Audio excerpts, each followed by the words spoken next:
What's going on, everybody? Welcome back to episode 77 of the Silver and Gold podcast. I'm Josh, And I'm Mike. and today we're going to be recapping the 2025 NFL draft. The 49ers probably had their best draft of all time. They've drafted legends like Jerry Rice, drafted legends like Joe Montana, but this might actually top it. We're gonna start to talk about that right now. So the 49ers began their draft. Obviously we reacted to the first round on Thursday, and I kind of talked a little bit more at length about, this player that, we're going to talk about, but I'm going to talk about all the players rounds 1 through 7. So with the 11th overall pick, the 49ers selected defensive end Mykel Williams from Georgia. And, I'm kind of hoping, my hope for this pick is that he's going to be the long term starter opposite Nick Bosa, that the 49ers have been looking for ever since D Ford was the starter 2019, 2020. He was kind of injured. So, um, they've had contributions from guys like Cleveland Farrell, um, Arden Key, and then last season, Leonard Floyd. I still don't know why the 49ers decided to get rid of Leonard Floyd. I thought maybe it was like to clear up room for Joey Bosa to start opposite of Nick Bosa, but I mean, nonetheless, the 49ers decided to prioritize edge rusher and really prioritize the defensive line with the first several picks in the draft. Uh, or at least a couple of the first several picks in the draft. But yeah, I'm hoping that Mykel Williams can step in and, you know, either provide similar production to Leonard Floyd or hopefully even be an improvement, not only this year, but just kind of going forward. Like we said, this might be that reset year for the 49ers. So it'll be interesting to see if going forward this draft class is going to benefit them, whether or not it's going to benefit them long term. I'd say is the biggest thing. But what I like about Mykel Williams, I like his size. He's 6'5", 260, and he comes from a great school. And he comes from Georgia. So one thing we know about those Georgia defensive linemen, they are very aggressive. And honestly, I'm just hoping for some sort of resemblance of D Ford on a pass rush, and I'm hoping to be an improvement on D Ford in the run game. I want somebody who can set the edge because the 49ers absolutely need to improve their run defense this year. In round 2, they went the uh, with the defensive tackle Alfred Collins out of Texas with the 43rd overall pick. He's 6'6", 332. And the 49ers made an emphasis to really rebuild, their defensive line. So that's exactly what they did, and their defense in general. Mike, do you have anything, that like have you seen anything on Alfred Collins, when you were doing your draft prep? Um, I would say a lot of people felt that he was an underrated D tackle. Um, I don't have much else. Honestly, I know he's from Texas, right? Yeah. But honestly, when they made the pick and I'm watching him and I'm just sitting there like, yeah, that makes a lot of sense to me. Like that's my opinion on the Niners was that their biggest need was really defensive line overall, especially a D tackle. But obviously they needed a edge defender opposite Boza, and they knocked it out of the park with their first couple of picks, in my opinion. And Mm, Alfred Collins is a big part of that. yeah. Then we go on to round 3 with the 75th overall pick. The 49ers selected Nick Martin, the linebacker from Oklahoma State. This one was kind of a shocker because at the top of the second, was it the second round, Mike? Or it might have been the third. When did Swessinger get taken off the board? I think it was the top of the third round, right? By the Oh, Browns oh, sorry, the linebacker. He was the first pick of the second round. of the second round, right? Yeah. Yeah. So he was off the board, and I think maybe another linebacker or so got taken, and I'm just sort of thinking, man, I was pissed off because the Eagles were able to get they were able to get Jahad Campbell, and I thought that was a player that I wanted to potentially drop to the 49ers in the second round, or I wanted them to trade up in the first round to get. If you go back and watch the reaction, literally I'm like in the late teens to like all the way up until the Eagles picked him. I'm like, yeah, I think Jahad Campbell's going to be this pick right now. And then I even said, I swear he was going to go to the Eagles. But Nick Martin, the guy who did get drafted by the Niners, he is 6 feet tall. He weighs 221.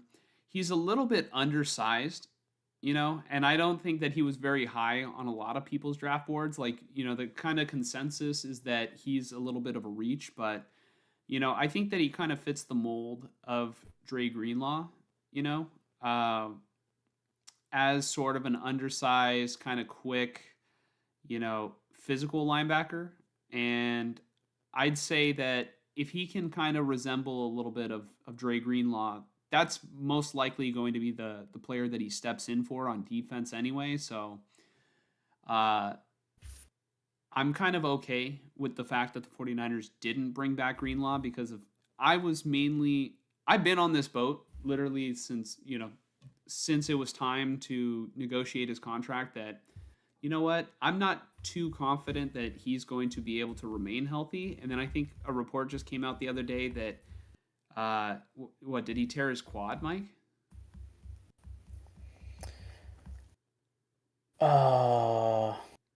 Yeah, I believe it was his quad. Yeah, so I'm not gonna treat that as like a victory lap, but that's definitely like a concern that I had. And for a team that's looking to get younger and cheaper, I'm fine with them drafting, attempting to draft a replacement, and I think that's what they did with the Nick Martin selection in the third round. Also, I see Joel in the comments. Joel, what's up, man? It's been a while since I think that you've tuned into a live stream, but we've seen your comments on the, kind of after the video gets published.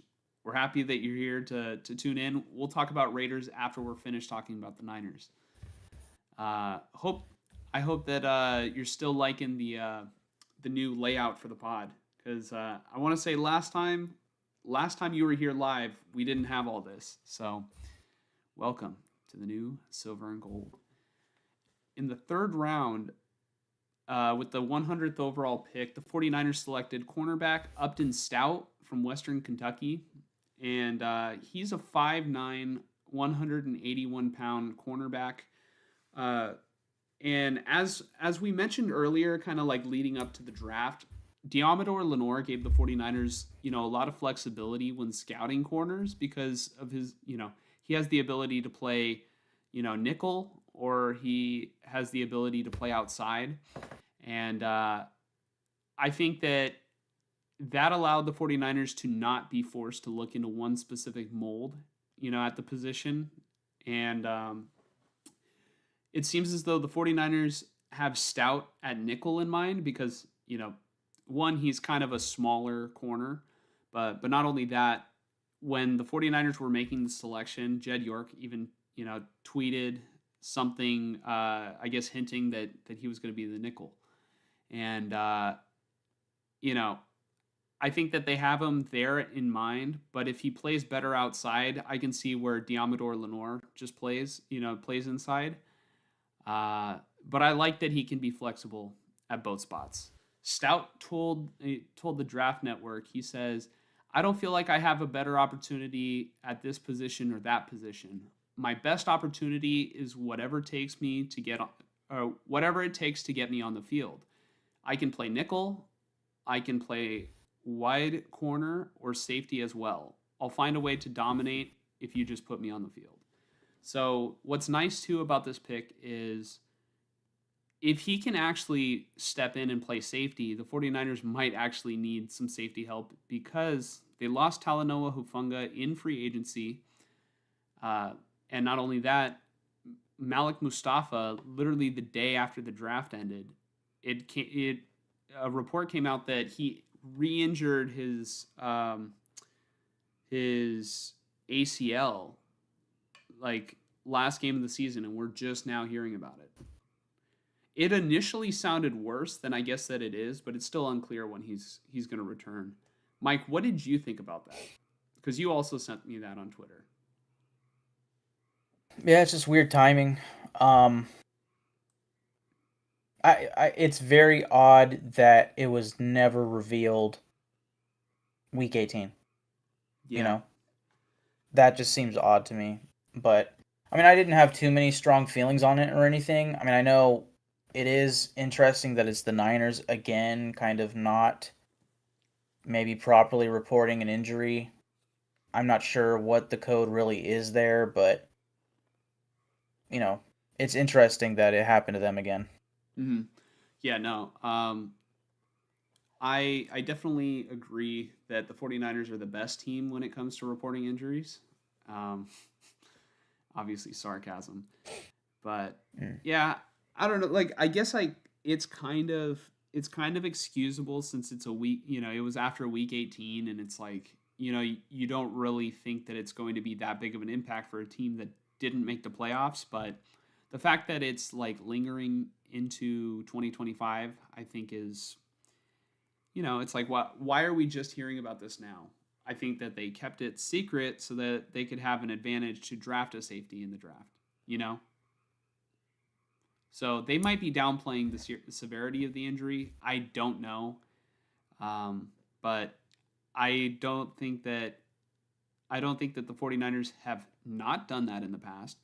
They stayed very quiet about Joe Staley's retirement in 2020, and they were able to trade for Trent Williams. And then the 49ers kind of downplayed Christian McCaffrey's Achilles injury until hey, he's missed half the year now, you know? So, I don't know.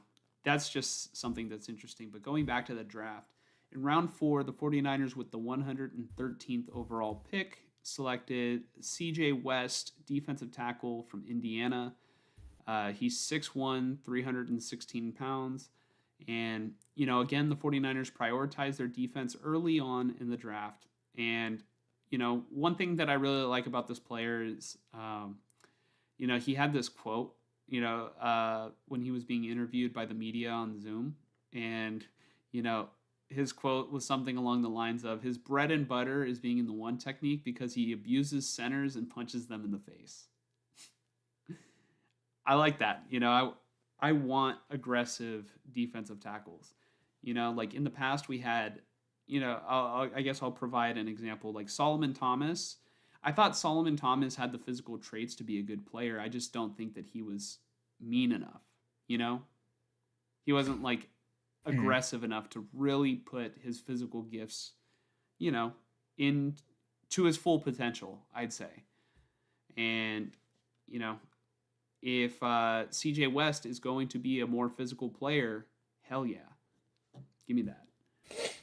Round 4, with the 138th overall pick, the 49ers selected Jordan Watkins, the wide receiver from Mississippi. Now, Jordan Watkins is 5'11", 196 pounds. So he was the first offensive player that they took. There was even like jokes during the draft of like, they finally let Shanahan into the room, into the draft room, and Robert Saleh was like making all the picks. Uh, but yeah, in terms of Jordan Watkins, I would assume that he could step in as a slot receiver, on the offense due to his, I'm really saying that due to his size.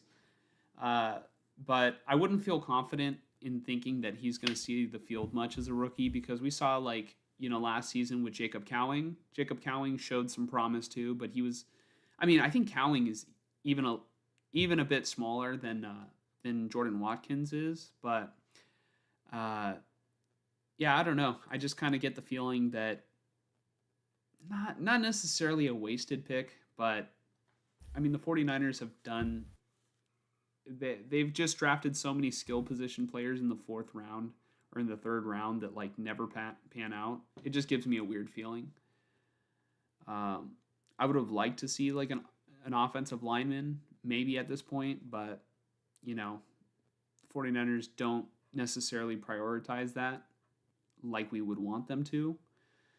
And in the 5th round, I actually really like this draft pick that they made. and I think Mike really likes it too. Uh, with the 147th overall pick, the 49ers selected Jordan James, running back out of Oregon. He's 5'10, 205 pounds. And this pick this pick should remind everyone why it's okay to let a not a starting running back, but a starting caliber running back like Jordan Mason go as opposed to, paying them. Uh, because, you know, I think that Jordan James is probably going to be no higher than the third string running back, barring any injuries to Isaac Guerrero, to Christian McCaffrey. And I think that they can probably get solid production out of, Jordan James, who's a young player who has fresh legs, no NFL mileage on him.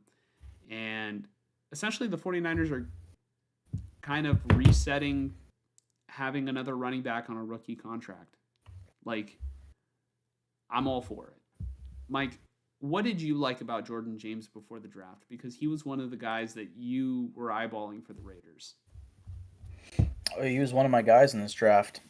Um, I just the way that I felt about him was that he is he was a value in this draft, in my opinion. He's one of those guys who looks like just an all-around running back. He looks like a guy who has great contact balance, great burst, solid speed, bounces off of tackles, you know, like it. He's the type of guy who is going to do a really good job of making the first person miss. He has the juice to him. He also has that thump to him. Um, I don't know. I just really liked what I saw when I watched him. Um, when I watched him, I expected like this fourth to fifth round guy that I had never heard of from Oregon, and I watched him and I was like, he should go. In most drafts, I feel he would have been a third round pick. Mm-hmm. But because his running back class was so deep, and I think there was a point, especially in like the third round, where teams were kind of like, we don't need to start a run on running backs because we know they're all there, so why should we pick one? That's kind of how the draft goes with positions. It's just, like, I felt like in the second round, I expected a big run on corners. Hardly anybody took any. Like, the Cardinals finally said, fine, we'll take Will Johnson. Otherwise, most teams waited till the third or the very end of the second with, like, Trey Amos going to Washington. And I was a little shocked by that. But, point being with the running backs, I think you guys got to deal with Jordan James. And, speaking of Jordan Mason, I think he is, I never thought of this, but he's kind of a Jordan Mason clone. And it makes so much sense because you guys just traded him. Yep. So now you have a guy who's on a rookie deal who I think I'd argue has a little bit more juice than Jordan Mason. I don't know if he has the full-blown speed of Jordan Mason, but I really, really like Jordan James a lot. I would expect him to be your third running back this year. And I think there is going to be a time when McCaffrey is no longer on this team, and at that point, it's probably going to be him and Guerrero splitting carries, if I had to guess. Mm-hmm. By the way, if you guys are wondering, and I would love that. If you guys are wondering why I keep looking that way, it's because in the other room the Warriors game is on. There's like 40 seconds left, and it's a 1-point game. So I'm just like, I mean, it's Steph Curry. How could you not want to just have your eyes glued on the screen? Just give me a second. I'm looking at the score right now. They got last I'm seeing right here is they have 27 seconds, shot. 107 to 106. Okay, that's got to be Warrior ball. Warrior ball. Sorry, guys. Pardon the interruption. This is a big game right now. Yeah, this is game 4. Warriors are already up 2-1, and it's at home. You got to win. Yeah, because get that 3-1 lead. Yeah, but the thing is, if the Warriors don't win, then they have to win another game in Houston. Right. Oh my God, they missed a layup. Here come the Rockets. Warriors? Yeah. Yikes, 13 seconds. They can clock it too. It was contested though, so it wasn't like an open layup. Rockets are calling timeout. That would have been really nice to have, though. Down two or up by one. You put yourself up by three. You basically risk yourself the insurance walk-off. that you're not going to be losing on a game winner. Yeah. Yeah. All right. So they gotta lock it up here. So we just But talked anyways, about Jordan James. Jordan James. Let's talk about the 5th round pick. Now, the 5th round pick, well, I guess Jordan James was also a 5th round pick, but the 49ers had another one. He was 160th overall. His name is Marquez Siegel. I don't know if I'm pronouncing that correctly, but he's the safety from Kansas State. And so he is 5'11, 199 pounds. And I actually kind of feel like he might be one of those 49ers notorious 5th round gems, like a George Kittle and other players in the past. The reason why I say this is because, we learned that after the draft that Malik Mustafa obviously re-injured, his ACL, like we mentioned, 20 minutes ago, 10 minutes ago. And it's unclear how much time he's actually going to miss. So Siegel ran the fastest 40-yard dash among safeties this year with a 4.3740. He finished with the 3rd highest athleticism score among safeties on NFL.com. And apparently, he's a big trash talker, which fans will love at first, until he inevitably gets cooked. And then that will get pretty old quick if he's still trash talking. But I'd say as long as he's able to play well and he's trash talking, the fans are going to eat it up. But yeah, no, I'm trying to think of why am I blanking on the 5th round gems the 49ers have had in previous years. They've had Kittle, they've had Hufanga. I know there's others. Who's got the ball right now? Uh, Sorry. All I see is personal foul on Jabari Smith. It looks like Jimmy Butler got a defensive rebound. That should be game. okay, so Draymond forced a tough shot. Jimmy Butler got the rebound, and you're right. And they fouled him. So is he going to go up to the line and shoot free throws? I think so. Yeah, let's put this on. Or are they going to inbound it? Yeah, that should be game, but let's confirm. Do me a favor, Mike. Sorry. Can you look up 49ers 5th round picks, the past couple years, so that way I can just kind of talk about how well they draft late in drafts? All right, come on, Jimmy. All right, Jimmy sank the first one. Just sink that second one. This is good. This is tough. He's got to make this because otherwise the Rockets are probably. I don't think that they're gonna have enough. Well, I don't know if they have any timeouts left. It's kind of small. I think they might, but they might just try to shoot a game winner. Let's see. All right, 3-point game, 4 seconds left. Yeah, they don't have any timeouts because they're inbounding on that side. Here comes Van Vliet. Yep. Oh. You missed it. That's game. Let's go. All right, let's lock in. 3-1. Yep. All right, so I'm looking at pro reference right here. It's just year by year every single draft class. So I'll just kind of name off 5th-round picks. Obviously this year, Jordan James, Marquez Siegel. No 5th-round pick last year. What was this? 2023. You had Robert Beal and Darrell Luter. Okay. 2022, you had Samuel Womack. 2021, you had Jalen Moore, Diamador Lenore, there's one. Talanoa Hufanga, there's another one. 2020, you had Colton McKivitz. Starting right tackle Sure, right he's now. still he's starting. Yeah. 2019, Drake Greenlaw, there's another one. Yeah, okay. 2018, DJ Reed. I was forgetting Greenlaw. But yeah, DJ Reed obviously didn't pan out for the 49ers. He played well, for Seahawks, for the Jets. Who else? Yeah. 2017, George Kittle, Trent Taylor. 2016, Ronald Blair, John Thews, No, no, Fan Cooper. no, no. 2016 is before Shanahan. So Okay. Um, I'm just talking yeah, about I under the Shanahan Lynch regime. gotcha. Yeah, Colton McKivitz, Dre Greenlaw, DJ Reed with like the last ones, and then Kittle, Trent Taylor, Yeah, 2017. Greenlaw, Kittle. Yeah, give me more of that. Maybe Marquez, Siegel. Maybe we're placing maybe I'm placing high expectations on him, but you know, if Well, he actually does see the maybe field, he's quick and he's athletic, big trash talker. I think he's going to be a fan favorite. I think he can be a fan favorite. hmm. I mean, at the same time, Jordan James is also a fifth round pick, so that was one of my guys.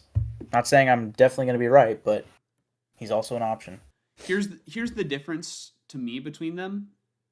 The difference to me is that um, Jordan James might have trouble seeing the field. You know what I mean? Like I'm saying, maybe at best Jordan James might be the third string running back. You know, because Shanahan likes to, I guess, trust his veterans a little bit more because he knows what he's going to get versus rookies. You know, so Jordan James could be buried on the depth chart. I would hope that he makes the team. You know, because he's their highest drafted running back, but I guess we'll see. Um, but then the 49ers did not have a sixth round pick. And then their next pick was in round 7. It was 227th overall. The 49ers selected Curtis Rourke, quarterback from Indiana. And he's 6'4", 220, so he's got great size. And from what I hear, he doesn't necessarily have the strongest arm, but he was a little bit more athletic, I guess, before this past season because I think he was playing on an ACL injury or coming back from an ACL injury. And I guess my expectation for Curtis Rourke is that he'll probably battle in camp with Tanner Mordecai for the third string quarterback spot. You know, whoever doesn't make the team will probably be on the practice squad. And then so for round 7, uh, their second pick in round 7, with the 249th overall pick, the 49ers selected Connor Colby, guard from Iowa. So he's 6'6", 309 pounds. And, I watched a little bit of film on him. And personally, he looks pretty good on film.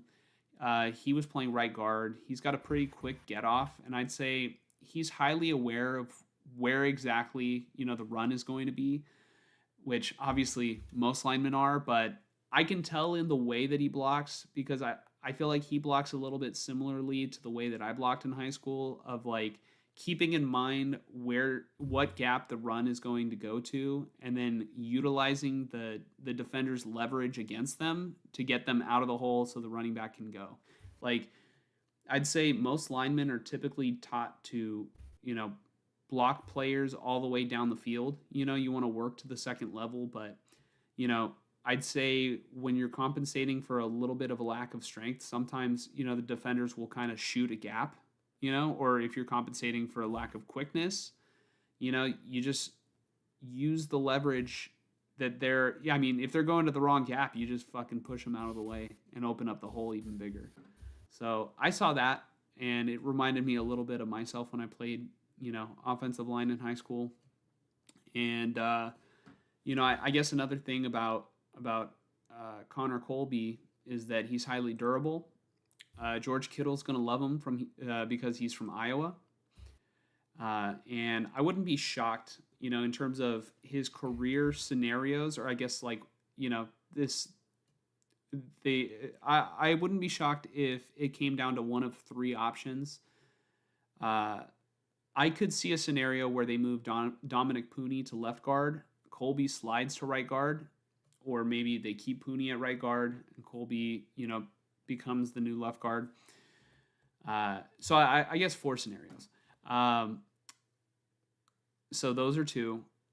Colby becomes the new swing tackle because the 49ers lost Jalen Moore, to the Kansas City Chiefs with a big contract that the 49ers were never going to get close to, or that Connor Colby just never becomes a starter, just like Nick Zakelj, Jarrett Kingston, because it happens, right? The draft is kind of a crapshoot. So, I see one of those four outcomes.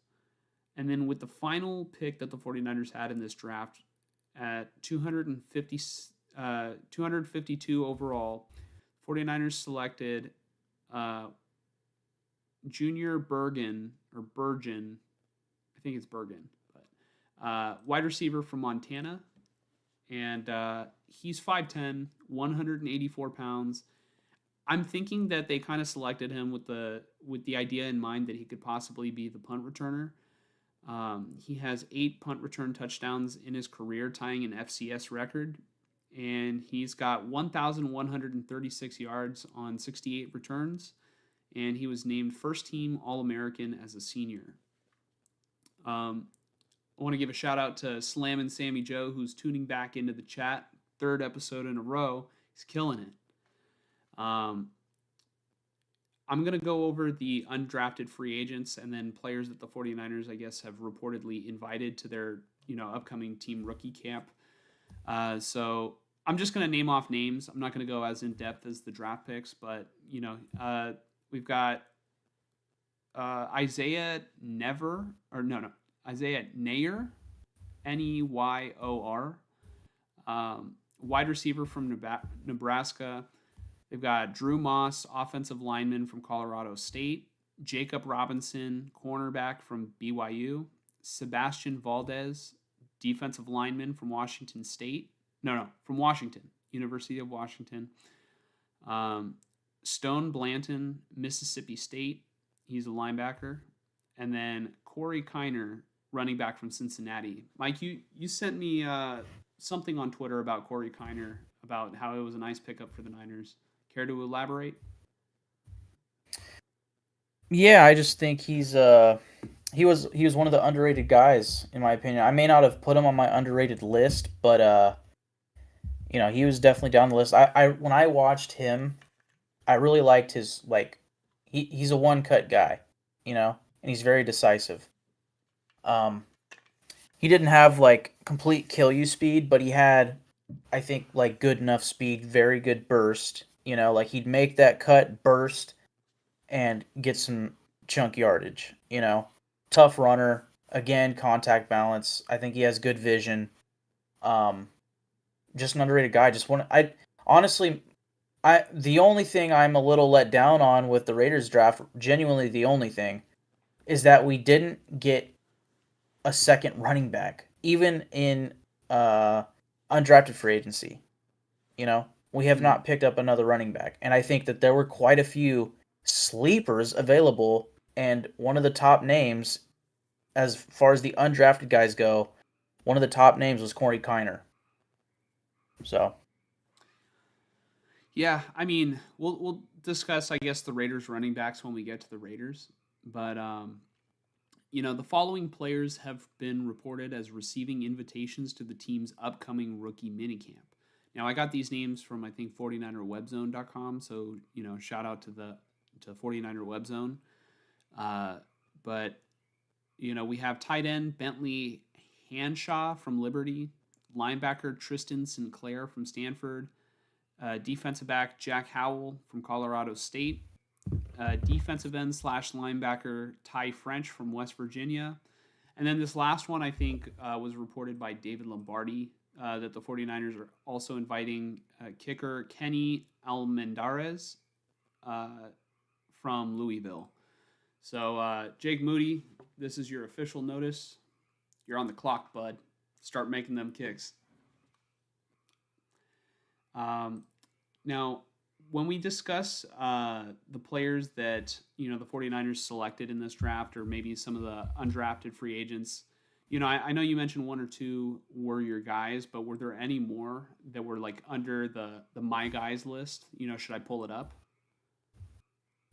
I'd say for the Niners segment, no. For the Raiders segment, they had a few more on my list. Jordan James was the most notable my guy, and then Upton Stout, the slot corner, was a sleeper on my list. Upton Stout was a sleeper on your list, Yep. and then you said something about the corner, or I mean Upton Stout. Also, did you ever mention Curtis Rourke, or was I just yeah, spacing I out? mentioned him. I said he'll Okay, cool. probably be That's right. battling for the Sorry. quarterback three spot. Yes. Yeah, I think I don't know. Just looking back on the list, I think you guys got a really like you guys got a singing deal in Alfred Collins from Texas. Mm. He was a pretty highly rated D tackle coming in here. Like he was the next name, but below all the like well known guys, in my opinion. I just hadn't really watched Alfred Collins. Um, but yeah, I mean, it seems like a good pick, and CJ West too. Honestly, CJ West is a great pick too. Like I like your D tackle picks the most. Um, this year for the Niners. And then again, Upton Stout sleeper. Jordan James. I mean, technically Jordan James is my favorite pick, but like you said, he's probably battling for the third running back spot this year. So are you going to see a lot of him? I don't think so. But I think he's going to be a preseason god. I think he's going to be one of those guys that just like takes over the preseason. Yeah, I mean, I could see a pathway where he could see the football field a lot because I mean, Christian McCaffrey missed a lot of time last year. Who's to? Yep. I mean, he's gonna be 30 years old, or what? 29? Is he 29 now? How old is Christian McCaffrey? Oh, he's 28. He's gonna be 29. They grow up so fast, right? Um, but yeah, McCaffrey is sort of. I mean, he's approaching his 30s. I mean, every single year it's kind of a gamble with him on whether or not he's going to miss a significant amount of time or he's going to be the best player in the NFL. Like, there's no in between for him. Uh, and if he misses time, Isaac Garendo had a couple injuries that he was battling last year too. There was at least that foot injury, um, and I think he tried to push through. And then we were down to what, Patrick Taylor Jr. in like the last week of the season, last few weeks. So, I could see a scenario where Jordan James does see the field. It's probably highly likely, that he'll get a good amount of snaps this year, given the injury history of the running backs in front of him, but it's not something that's easy to predict, right? Uh, and so I guess I kind of want to like go to this question about whether or not the 49ers addressed positions of need. And I would say that they absolutely did on defense, by completely rebuilding their defensive line and selecting players who could fill in the gaps of starters who left in free agency. So, like Talanoa Hufunga, Charvarius Ward, uh, Javon Hargrave, excuse me, Dre Greenlaw, and Leonard Floyd. I think that they did a good job replacing those guys, or at least, attempting to replace and fill the void that those guys are going to leave. Um, and so if we're going to talk about whether or not they address positions of need, I think it's also fair to bring up whether or not they neglected positions of need, and I think that they absolutely did neglect the offensive line because Yes. they only drafted at very late the guard from Iowa. And you know, I would say that out of the two trenches, the offensive line and the defensive line, out of their trenches, I'd say their defensive line, they needed attention more so than the offensive line. Um, and I'm always a huge advocate for prioritizing a line. What were you gonna say, Mike? I think my opinion on the Niners lines is the defensive line desperately needed starters. The offensive line needed competitors. Like as far as in this draft, I think they did it right the first what 3 rounds or however many rounds where they got the second D tackle, maybe 4 rounds of really focusing on getting guys that can play immediately. I think obviously Michael Williams and Alfred Collins will play immediately, and you needed that. Whereas I think my opinion on the offensive line is you needed bodies. You need guys that can come in and compete and who knows, maybe even earn a starting job. Um, and like you said, they just didn't really ever do that until what, the 6th or 7th round. Yeah, there was talk that the 49ers, I think it was Matt Barrows who reported it, that they were possibly interested in taking an offensive lineman in the 4th round. I think when they took Upton Stout, and the Raiders took Yeah. back to back offensive linemen. So the 49ers, I guess, Damn, just damn decided to right they go did. in another direction. So good, we didn't Yeah. fucking want them anyway. They're gonna be Raiders. Didn't want them anyway. We'll see. Yeah, watch them be like first team all pros. I don't expect that I'm immediately for kidding. these guys. I think yeah, well, I think the offensive tackle the Raiders took right before the Niners. I think he's a developmental guy, but we'll see. Mhm. Yeah. So let's see. I'm typically a huge advocate for prioritizing the offensive line, but I also do understand that other teams in the NFC who are more invested in their offensive line, like the Eagles or the Lions, who the 49ers may potentially face, if they make the playoffs, the 49ers will have zero chance of beating those guys if they don't bolster their defensive line. The 49ers can have a great offensive line, but you're not going to beat Philly if they're just going to pound Saquon down your throat. Pause. You know, over and over and over and over and over and over and over and over and over and over again. Have we acknowledged the comments recently? We have not. I have seen them piling up, which I love to see. Let me get to Slam and Sammy Joe at the top says, my team, referring to the Chiefs, Chiefs.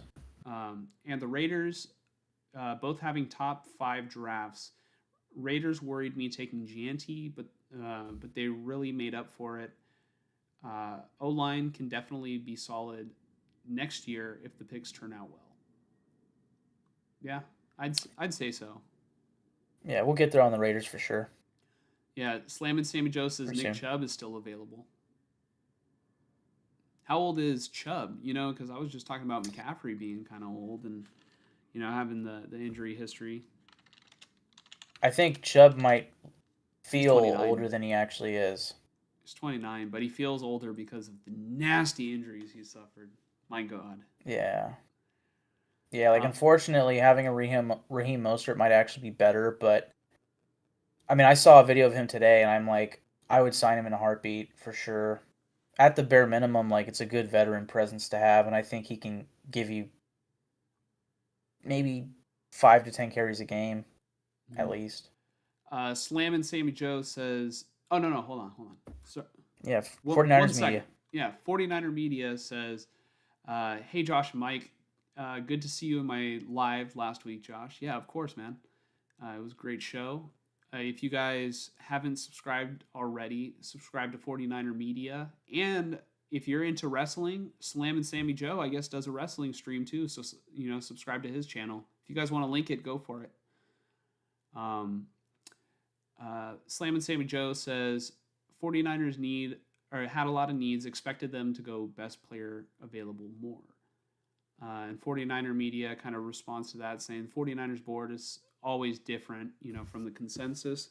Yeah, I do notice that too. The 49ers will just kind of value who they value, but I mean, it really sucks when they have no players in a draft that are good, which we've seen in the past. Like aside from like a player or two here. Like I think the year that Jair Brown got drafted, like he was the only like decent player, and then right now he's like fighting for a job on this team.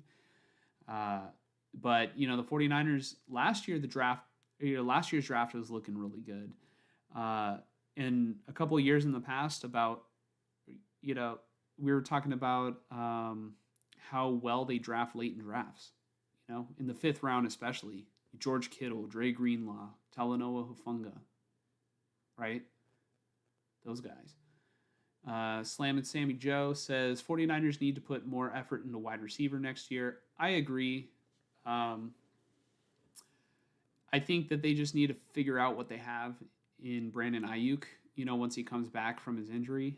And, they invested in Ricky Pearsall this past season, and we'll see how long Juwan Jennings can still be effective. But they did draft Jordan Watkins, and like I said, I don't have a lot of confidence that he's ever really going to make an impact in 2025, but who knows, maybe going forward, we'll see. I would have felt comfortable if they would have drafted a guy like Kyle Williams, as much as it would tear apart my soul and make me want to vomit, to have another guy named Kyle Williams as a wide receiver on the 49ers. I think that he would have been a good fit as like a Debo replacement, but if they want to go away altogether from like gadget players or like, yak guys and prioritize a little bit better route runners, I'm all for it.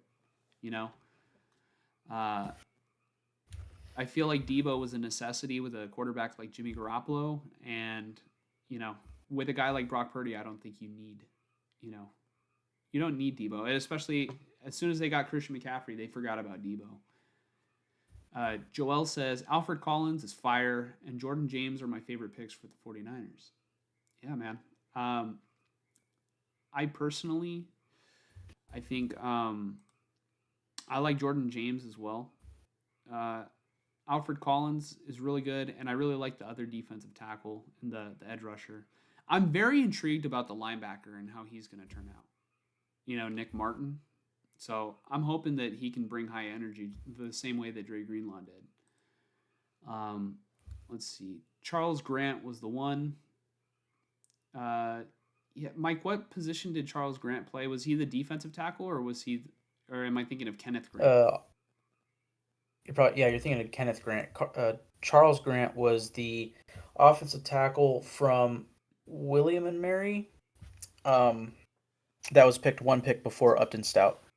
Mm-hmm. Slam and Sammy Joe says, if instead of Cam Miller had the Raiders took a second running back, I'd had called the Raiders draft perfect, but it is a top 5. I mostly agree with that statement. If you give me LaQuint Allen in that pick, I would have just been euphoric. Yeah, Cam Miller feels like a developmental guy that they might have been able to have gotten in undrafted free agency. But we'll get there. Mm-hmm. 49er Media, appreciate it. Sammy Joe. Okay, so this is Sammy Joe's his wrestling channel. It's Workhorse Wrestling Network. I guess I'll pin it for a little bit in the chat. And then 49er Media, if you click on his name, that's his channel. So, subscribe to those two guys. That Jair Brown draft was awful. Yeah, no, that draft class was really bad. And Jair Brown being the best player, I think, tells you everything that you need to know. Did you hear about Mustafa's injury, says 49er Media? Yeah, I would have liked to hear it back in January when it occurred, but I mean, it's one of those things where it's better late than never. But it's pretty bad late. I don't know. It's I guess you could say, what difference does it make to anybody whether or not we knew? And really, it only benefited the 49ers because other teams didn't trade up in front of them to draft a safety because nobody really knew that they had a need. But, it's just, it was like, all right, we were feeling really good about the draft 1 second, and then it's like, man, Malik Mustafa is going to have a great year this year. And then it's like, oh yeah, he re-injured that ACL. Adam Schefter was just like, yeah, Niner fans are enjoying themselves a little bit too much. Let me shut that shit down. I probably shouldn't say this on the pod. Sorry, I'm not to cut you off. I was laughing because I just saw Tyler's text to the group chat. It's going off. It's popping off about Steph Curry and the Warriors, and Tyler's a known anti-Warrior fan, and he just said, if Curry wins number 5, I will jump off a cliff. Oh, Oh man. Anyways, as Raider Nation 510 says, Jimmy Buckets, hell yeah, dude. We are Yeah. now up 3-1. Hell yeah, dude.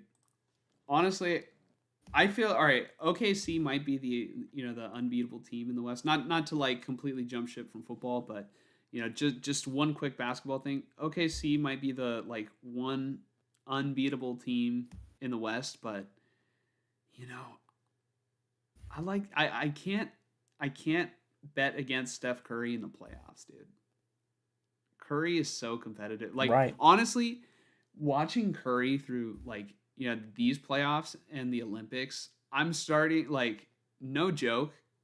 I never got to see Michael Jordan live, but I've watched LeBron, but I shit you not, dude.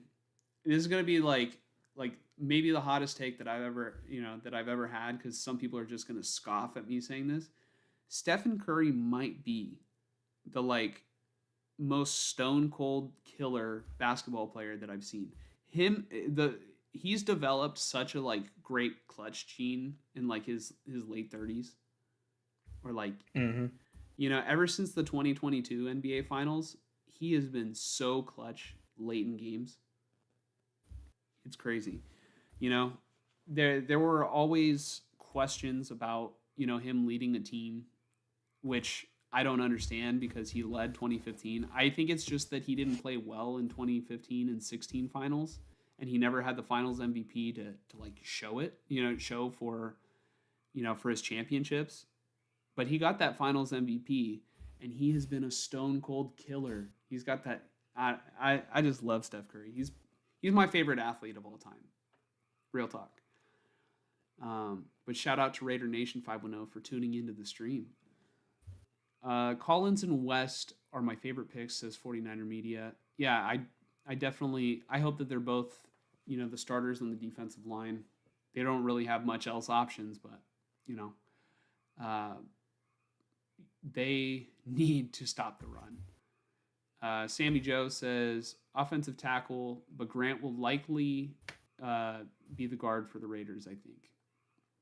What do you think, Mike? Uh, I'd say we'll talk about it more when we get there. My hunch is that Grant might be put on like a developmental plan as the swing tackle.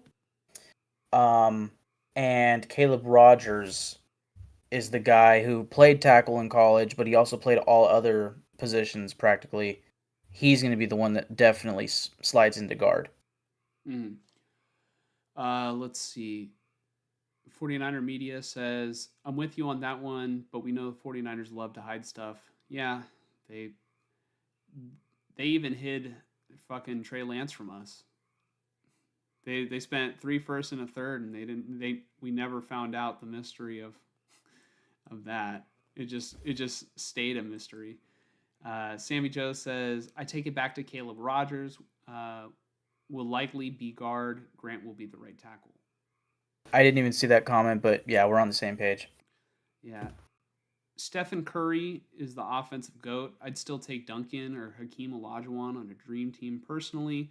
I think that's a fair take. Like, I'm not going to say that Steph Curry is the most complete basketball player because obviously he's kind of lacking a little bit. Like, I don't think his defense is bad. I think that he plays pretty good defense, but he's not the defensive player that other guys like, the ones that you just named are, or he's never been the best defensive player on his team, not even close. He's always been just the offense, the shooting master. But man, he's entering a whole new level of his career. Like I think he's entered the GOAT conversation personally, because I think like when you talk about, if you're like talking about eras, Stephen Curry was the best player on the best team in, they call it LeBron's era, but Curry beat LeBron more times in the finals. And I know it's a team sport, but I mean, fuck, dude. Curry is so good. And not only that, he's just so damn fun to watch. I'm convinced there will never be another player, and maybe this is just because I'm a Warrior fan, but like if you take the Warriors out of it, I still think that Stephen Curry is hella fun to watch, dude. I think he's the most fun player I've ever seen, and I am like, you know how we get like I get a little bit jealous that the Chiefs have Patrick Mahomes and the Niners don't, that we passed on him. I'm just thankful that the Warriors have Stephen Curry and we didn't pass on him. That would have Hmm. been like I'd give it like that comparison, you know. But yeah, uh, Sammy Joe says, "Yep, we agree on the Raiders' offensive line." Talking to Mike. Uh, let's see. Joel says Grant has the measurables for a tackle, but I don't know. I don't know. I think Grant and Rogers are gonna both have to compete for God. Bye bye Parham. Hey, We're gonna get back yeah. to the Raiders talk. Let me wrap up the 49ers section. I'm almost done. And then we'll talk about Raiders because I see the chat is full of Raider fans right now. I see Joel, I see Dub Alexander, I see Raider Nation Raider Nation 510. 510. So let me go ahead and wrap up and then we'll turn the page. So last thing I was talking about was whether or not the 49ers neglected any positions of need. And, I talked about how they neglected the offensive line. I think they still have to figure out who's going to replace Aaron Banks. Are they going to slide Dominic Pooney to left guard? Are they going to move, are they going to put Colby Connor? No, Connor Colby, I think is his name. It's one of the two. Are they going to put Connor Colby at left guard? Are they going to move him to right guard, move Pooney to left guard? I don't know. Is it going to be Spencer Burford? Is it going to be Ben Barch? We have yet to find out. And also, they didn't upgrade at center. I'm not a huge fan of Jake Brendel. I don't know. I just seen too many low lights, and it's just really turned me off of Jake Brendel. Jake Brendel has been so bad that I stopped complaining about Colton McKivitz. I'm like, you know what? I'm like, McKivitz can probably be replaced and be upgraded upon, but I'm like, I'm not going to complain about him the way that I complain about Brendel. I felt like McKivitz actually had a solid year this year, but I want to give my overall feeling of the draft. Um, you know, whether or not it was good, bad. I like the priority on defense. Having Robert Saleh back with a fresh young defense, with fresh young defensive talent gives me 2019 vibes. If they have to take a step back on offense, like from where they were in 2023, and if they're able to, go back to being a top five defense, I'll take that deal, honestly. Um, and if they can go back to having a top defensive line rotation in the NFL and they get solid production out of the rookie class, I think this team can win a playoff game. That's sort of my expectations if the draft class works out. But overall, I'm feeling pretty good about the draft. Mike, do you have any like last thoughts about the 49ers draft before we move on to the Raiders? I would say my key points on the Niners draft from my perspective is they did a phenomenal job on the defensive line. And obviously I really love the Jordan James pick. I think the Upton Stout pick is an underrated pickup.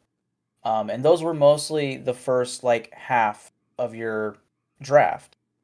Yeah. I think once it hit like maybe the fifth round or so, I mean Jordan James was the fifth round, so maybe after that pick, I started seeing a lot of based off of the boards that I was going off of, a lot of reaches. That doesn't mean anything. I'm not going to predetermine if this is a bad class. That's always ridiculous to me. Like grading classes, is it an A, is it an F, is it a C plus? I don't really give a shit. You're going to find out in 3 years, you know? Mm-hmm. Anything else we say is kind of mute at this point. Um, and, really it comes down to how the players perform moving forward. So I think this is a fine class that can very much help the Niners. If anything, whatever positions that you still have a need at, hey, there's still free agents out there, like veterans. So the team is certainly not finalized. None of the teams are finalized right now. So Uh, Okay. I'm trying to do something real quick. Okay. All right. So Dub Alexander said hold on, let me try and fix this. Dub Alexander said there's 49er fans and Raider fans in here. Yeah, so essentially what we did, oh, I'm going to have to resize this. It looks like it's there we go. Yeah, there we go. You know, this is a place where we set aside our differences and we just say, I mean, come on. Come on. We all love football. We all come from the same place. You know, we're all Bay Area guys in here mostly. You know, we just look at what we're wearing right now. yeah, man. It's yeah. It's a beautiful place, but in reality, so what happens is that the comment section is always a civil war. You know, there's always Raider fans and Niner fans, and they fight, and then they die. It's a war field out here, man. Stay safe. Only the strong. You know, it's Charles Darwinism. It's social Darwinism, survival of the fittest, something like that. Whatever we learned in school. But let's get to these comments and then we can talk about the Raiders. Raider Nation 510 says Parham is still a beast. We are building our future offensive line. Grant will be an eventual replacement for Miller. Colton Miller. Possibly. We'll see how the contract goes. Yeah, and Raider Nation 510 says Michael Williams is nice. Reminds me of DeForest Buckner. Honestly, if we can, the thing about DeForest Buckner is they drafted him to be, you know, an edge rusher, but he was drafted before Shanahan and Lynch, and then once Shanahan and Lynch came in, they moved him to defensive tackle. You know, and then they made the trade later on to eventually get they eventually got Dee Ford, and that was the edge rusher. But yeah, I mean, Michael Williams, I think, is going to stay on the outside. I think them drafting C.J. West and Alfred Collins, I think, is a pretty good sign that they're not going to do what they did with Buckner and move him inside. But I mean, we'll see. I think the size is what can give that comparison. I think for sure. I've even heard comparisons to Alden Smith, just from like an athleticism point, but maybe not like a, you know, actual play style point. And I would hope not from a personality standpoint, but or at least an off the field activity standpoint. But Sammy Joe says, Raiders is my team rival, but I still want to see them succeed. I don't want to be like the Bills. I want people to talk about the AFC West like they do the NFC North, or like people used to talk about the NFC West. Honestly, the AFC West is getting pretty stacked. Like if the Raiders actually pick up the slack, they could have 4 potential playoff teams or four potential representatives, you know, in the playoffs. I think if the teams play as good as I think they can, the AFC West this season can be an even more like impressive version of the NFC North last year, in the sense that I think the Raiders can compete a little better than the Bears did last year, you know? And I think seeing the way that the Chiefs, the Chargers, the Broncos, and the Raiders all drafted, it feels like this is going to be a very physical division, you know? And I think, as it has been in the past, like, anything goes with these guys when they face up against each other. Do I think, you know, the Raiders are going to make the playoffs year one with Pete Carroll? Not necessarily, but I think they're going to compete really well against teams. So, it'll be interesting. Yeah, speaking of interesting, Dub Alexander says, it'll be interesting to see how the careers of Ashton Jeanty and Jordan James plays out. Yeah, who's going to finish their career with more touchdowns, Mike? I think Jeanty's going to definitely have the upper hand on him. Joel says, Nah, I'm from NorCal too. This rivalry is different. With the laughing emoji. Yeah, man. I think we're ready, Mike. Are you ready to talk about the Raiders? Mike, tell me about the I am ready. 2025 Raiders draft class. Man, it feels like it went really well. I mean, obviously they started with Ashton Janty, and I would argue he was a top 3 player in this draft. Some could say he was the most dominant. Some could even say he was the best player in this draft. But I think most would give that nod to Travis Hunter and Abdul Carter as well, as far as the blue chips. But I think as far as blue chips, I would say that there were probably 3 of them, and the third was Ashton Janty. The only question mark is just the fact that he plays running back. How valuable is that position? If your offensive line and if your team isn't ready for that, is it really worth it? You see teams like the Panthers drafting McCaffrey, the Giants drafting Saquon, so forth, right? Does it really matter in the end? I don't know. I think it's gonna help keep the Raiders competitive. I think with Pete Carroll and the way that he likes to run his teams, they want the run game to be successful. Chip Kelly and that offense, you need to run the ball. RPO offense, you need to have the weapons on both sides as far as the running back and the quarterback in being able to threaten the defense. They have that, and I mean, moving forward from Gianti's just I don't have to say too much on that. I'm elated. I'm ecstatic. I can't wait to see it. Obviously, from that point on, second round through the 7th round is what we didn't get to talk about yet, because we live reacted to the first round. The Raiders killed it. It's John Spytek.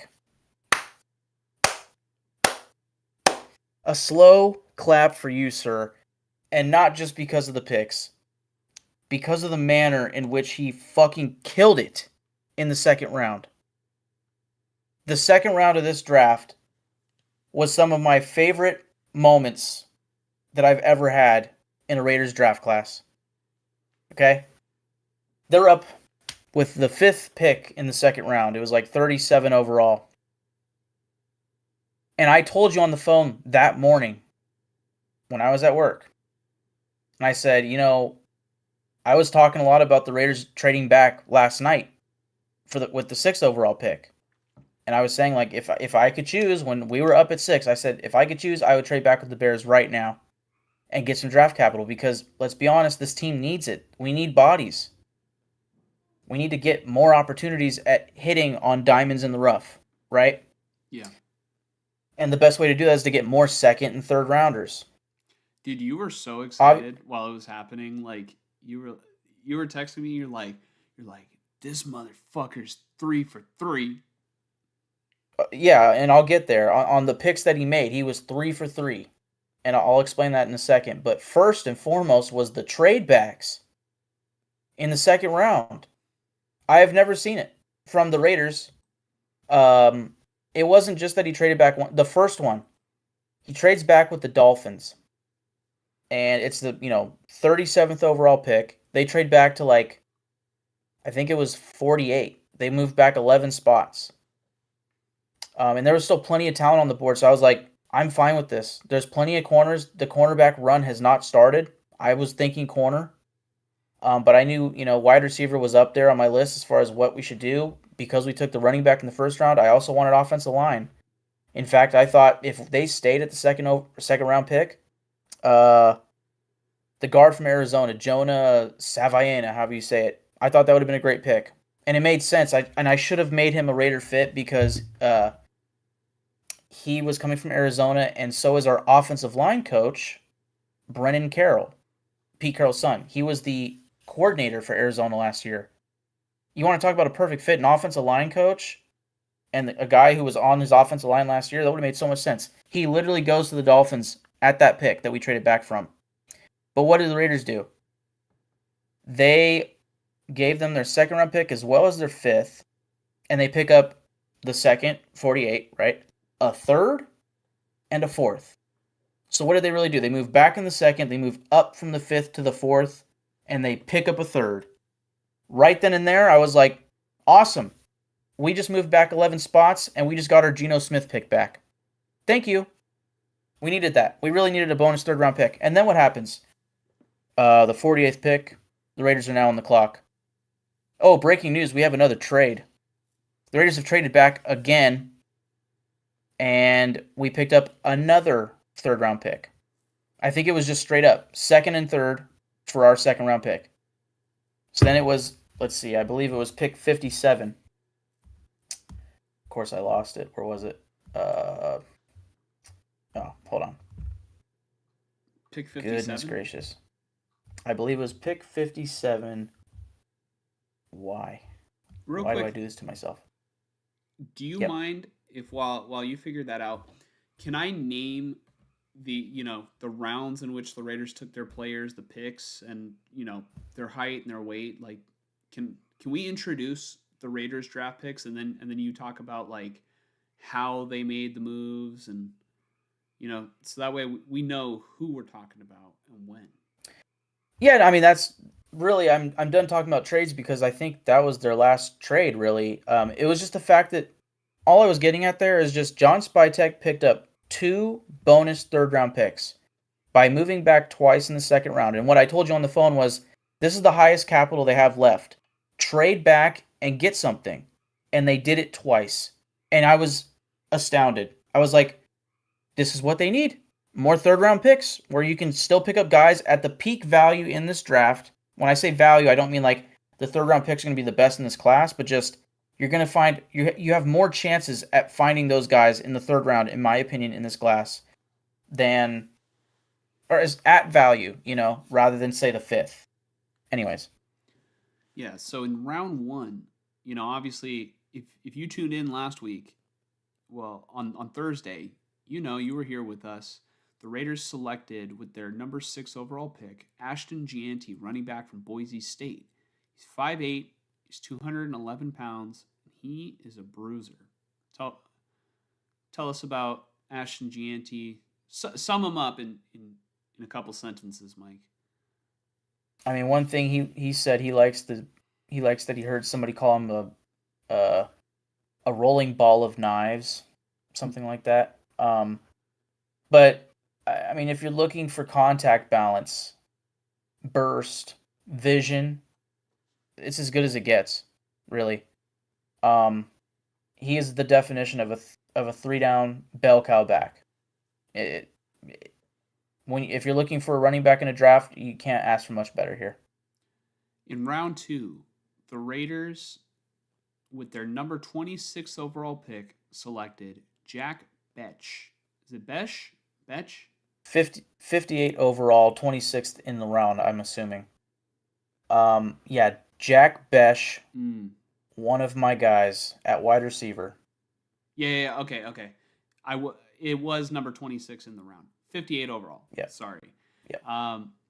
Wide receiver from TCU. He's 6'1", 214 pounds. Tell us about him. The comp that I had when I watched him was, man, he gives me Cooper Kupp vibes. And I'm not saying he's going to be Cooper Kupp, but just I watched him and I'm like, man, I see Cooper Kupp. A little like I see shades, And then when he's picked, Daniel Jeremiah or whoever was like, yeah, I would comp him to Puka Nacua. And I'm like, you know what? That makes even more sense because he's so damn physical. He's such a physical route runner. He's physical after the catch. Let's see here. He had a 1.5% drop percentage, I believe, in his career, if not just 2024. That was second best only to Jaden Higgins in the class, tied with Travis Hunter. The dude does not drop passes. He catches everything. So he's a great route runner. He's physical as fuck, which makes so much sense for Pete Carroll and this whole like competitiveness, And he catches everything. And as far as this big slot guy, which actually the reason I didn't name him as a Raider fit was only because I felt we needed boundary receivers. But what I failed to realize was Jack Bech is not solely a big slot guy. He can absolutely play outside. Will he play in the slot? I'm sure he will line up in the slot, but he can play all over the formation, which is just fantastic. If you throw it up, you want to contest a catch, Jack Bech is your guy. When the pick was made, I honestly thought, wow, they just traded back twice, picked up 2 third-round picks, and Shedeur Sanders is still on the board. They're going to look like they just killed this draft up to that point. And then Jack Bech's name was put out, and I went, oh! Like, I just scoffed. I was like, amazing. Wow, they got one of my guys that I didn't expect that, and I'm elated. They needed that so bad. Nice. Now, with their third round pick, so this one is number 68 overall. I think the Raiders.com just had a typo. But with their number 68th overall pick in the third round pick, the Raiders select Darian Porter, cornerback from Iowa. He's 6'2", 195 pounds. Yes. That was the moment when I sent you a text saying this motherfucker, John Spytek, is 3 for 3. And what I sent you was a picture of my guys chart from the spreadsheet. And I had highlighted 3 of the guys on that list, which were Ashton Jeanty, Jack Bech, and Darian Porter. And then as far as Raider fits that I had, Ashton Jeanty and Darian Porter were, I believe, the only 2 that the Raiders got as far as my fits, but who gives a shit really about what I think. But the reason why he fits so well is because he's a 9.99 athletic score guy as far as the, RAS athletic bomb goes. So as literally as good as it gets as far as a corner physical prospect goes. He was kind of my guy. Like, once they didn't make the second round corner pick, I was like, well, in the third round, Darian Porter just makes too much sense. And they did it. And I was like, oh, wow. Only allowed 5 catches in 2024 in 203 coverage snaps. 5 catches. The crazy thing about him was that I believe 2024 was the only year in which he actually started at corner. He was very much a receiver coming into college and, made the change to corner, I believe, at college. Pete Carroll,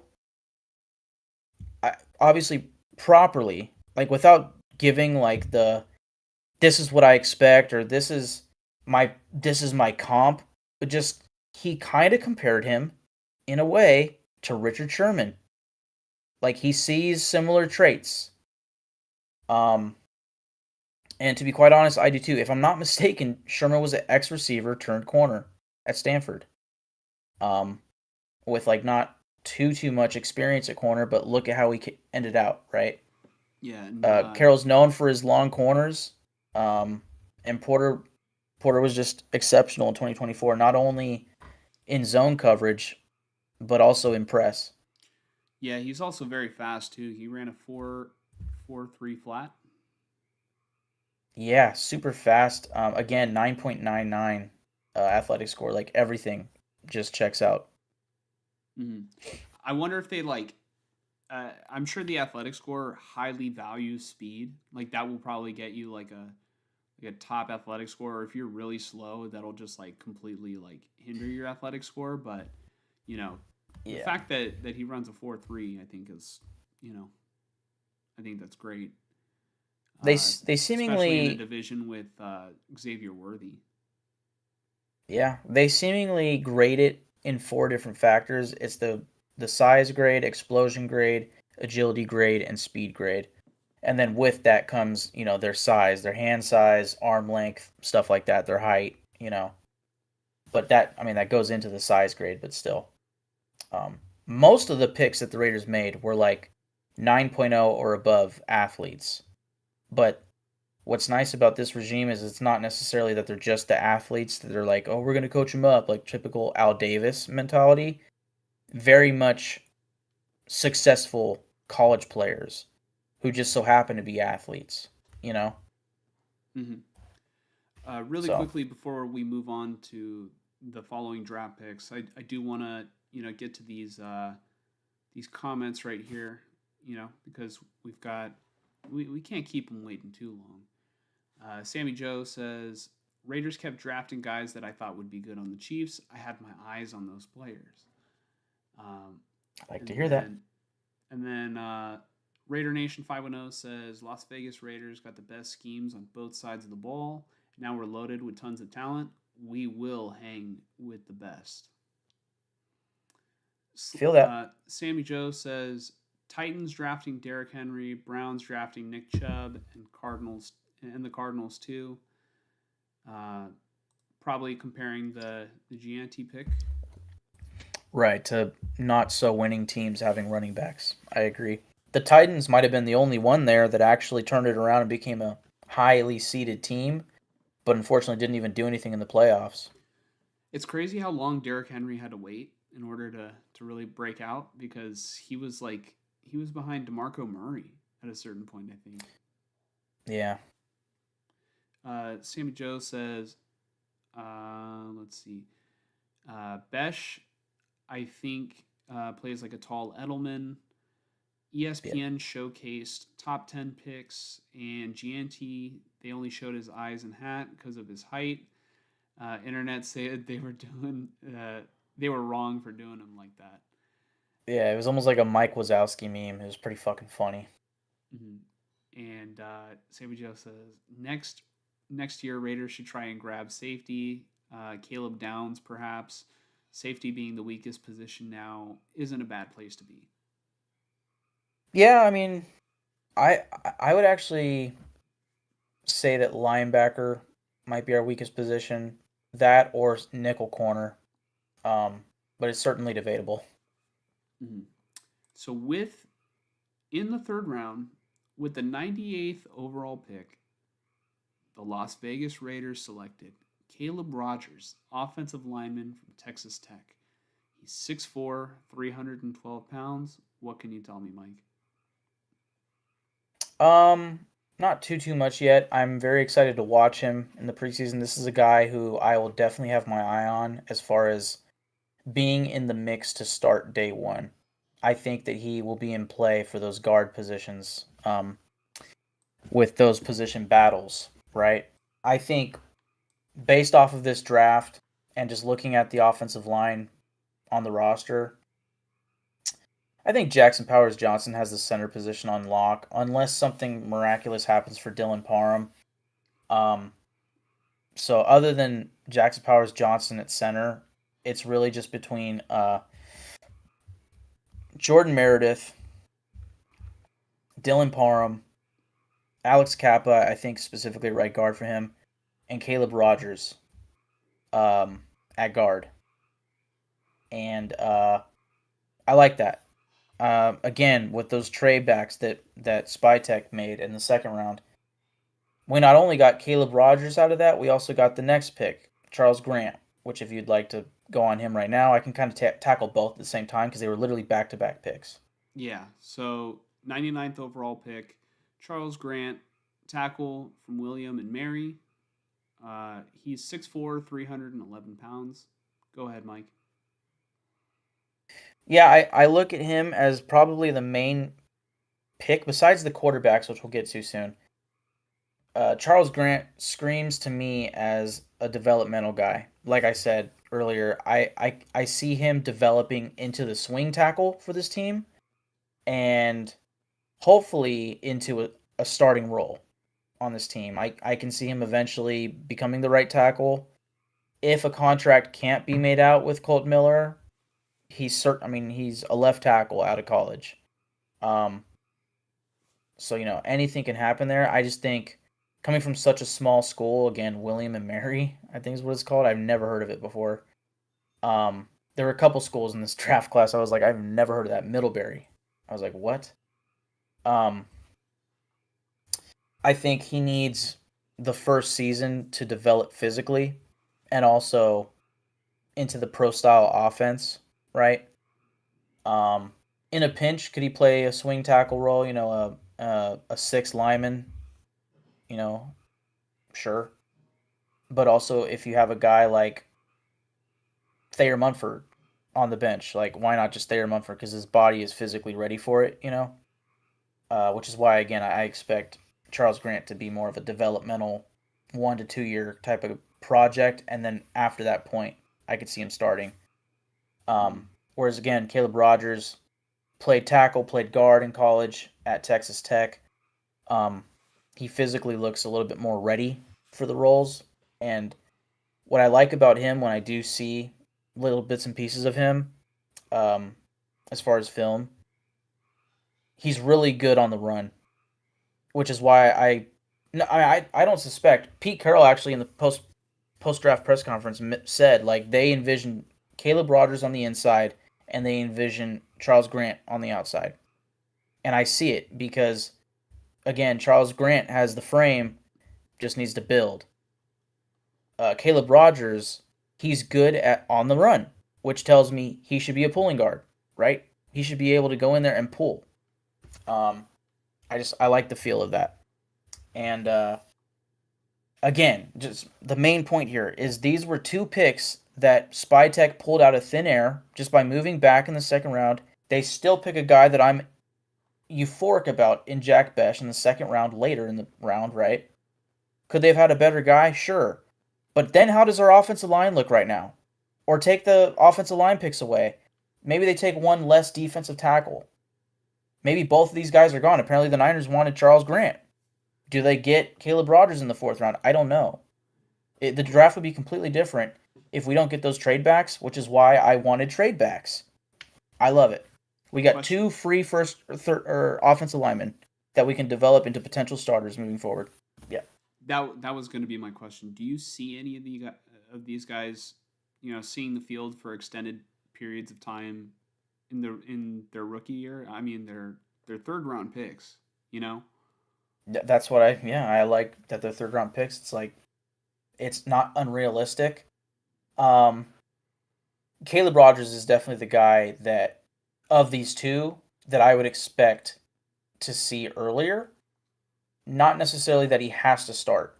I just think he's going to be in play for the competitions at left and right guard. Mm-hmm. And really, I don't really think it's necessary that I project it. It's more of just I'm really curious to see how it goes in training camp and especially the preseason. Now, really quickly, I do want to recap where we're at in this draft right now, because assuming that these picks pan out, what the Raiders have effectively done is get a top tier bell cow running back. They've gotten in, and don't even mind what order it's in, They've gotten a top tier bell cow running back, generational talent, some would say. They've gotten, they added a wide receiver in order to open up Jacoby Myers and Brock Bowers a little bit, space the field. And support the quarterback. Yeah, support Geno Smith. They have added to their secondary, a speedy corner. Potential starter. If I had to guess on Darian Porter, maybe he's not starting day one, but I'd say by the end of the season, I would kind of expect it. And he'll certainly see playing time. They bolstered their offensive linemen. All right, so what it should tell you is the Raiders took two offensive linemen with back-to-back picks right before a team that needed an offensive lineman was about to pick, and they just completely went in another direction. So, I mean, you can make the argument that the Raiders took at least one lineman that might have been the next pick. They might have sniped the next team. Like you had mentioned, I don't know who the guy was, but there's even reporting that very well might be true. Yeah, it was Matt Barrows that reported that. In round 4, with the number 108th overall pick, the Raiders selected Dante Thornton Jr., wide receiver from Tennessee. He's 6'5", 205 pounds.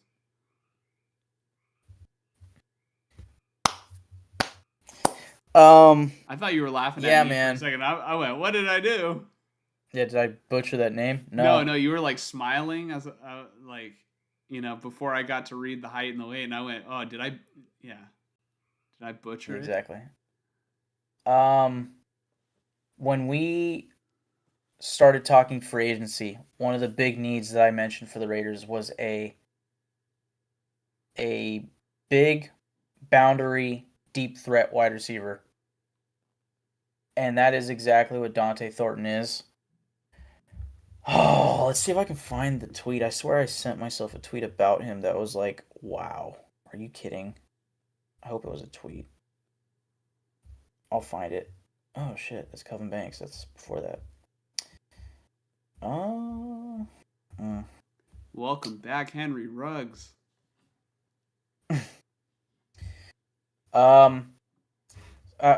The thing about Dante Thornton, he might start out as kind of a like a niche player, a utility sort of guy. But man, I mean, his separation ability, his 9 route ability, his slant route ability, like get him going in the straight line and get him the ball, he's going to separate and he's going to score touchdowns. This was very much a sleeper in this class. I think the 4th-round pick was perfect value, especially considering his size, speed, relationship there. Like it's special. Here's a tweet from Jacob Gibbs. He is very tall and very fast. He could be the number 1 receiver this year. I mean, the reason why I say he's like maybe more of a niche utility or specialist is just because I think he specializes in deep stuff, in the deep routes, the deep passing game. I would like to see him develop more in like his route running, and I could certainly see him developing into the Raiders' star number 1 receiver. And I could see it where it's him and Jack Besh for years to come. I could absolutely see that paired with Brock Bowers, paired with Ashton Gianti. I mean, dude, this offseason, yeah, Pete Carroll and John Spytek take a bow. But I'm not gonna, I'm clapping, I'm excited. That's not me taking the absolute W. This is for sure gonna work out. I'm a jaded Raider fan. Somehow this will fuck up. But this is a tweet from Jacob Gibbs. Dante Thornton Jr. was one of the first names called on day 3. The Raiders selected him ahead of Jalen Royals and Elic Ayomanor. 6'5", 4.30 speed. 4.30 speed and an elite 2.98 career yard per route run rate. What's funny is I swear there's another tweet that I meant to read off about him. Let me get there. I mean, one thing about him is, you think that Trey Tucker is fast. Like, you watch Trey Tucker, short, seemingly slot receiver, although he's not really been exclusive to the slot. But you watch him and you're like, that's a fast cat right there. Like, he is running quick. Dante Thornton is like twice his size and he's faster than him. Yeah, when I compared him to Henry Ruggs, obviously not size-wise because Ruggs was much shorter, but definitely speed. He's definitely quick. I think maybe Ruggs was a little bit quicker. Yeah. So again, 4.30 40-yard dash. He had 6 50-plus yard receptions, which was first in the nation last year. 25.4 yards per reception. He led the SEC, and 10.7 yards after catch per catch. I mean, this dude's a monster. 6'5", 214. Just like with Darian Porter, like, I don't want to say, yeah, he's the next Richard Sherman. That's over the top. But as far as like the Pete Carroll comps,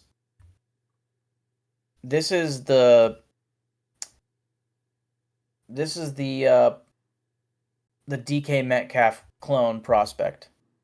I shouldn't call him a clone, but just 9 route specialist, big, tall, fast, Just get him in a straight line and give him the ball.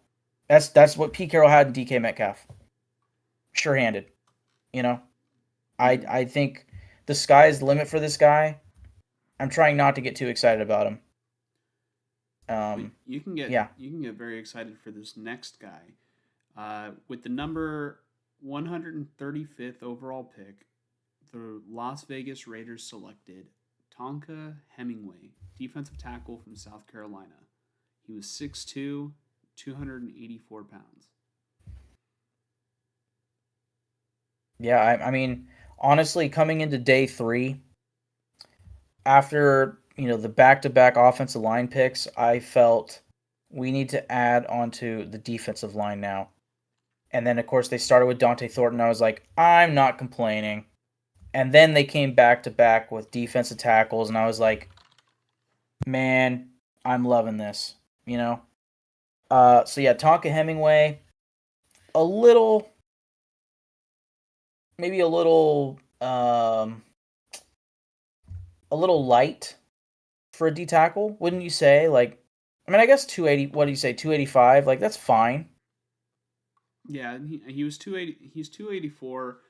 Does seem a little bit light, you know. Mm, And he is 6'2", so he's kind of undersized a little bit.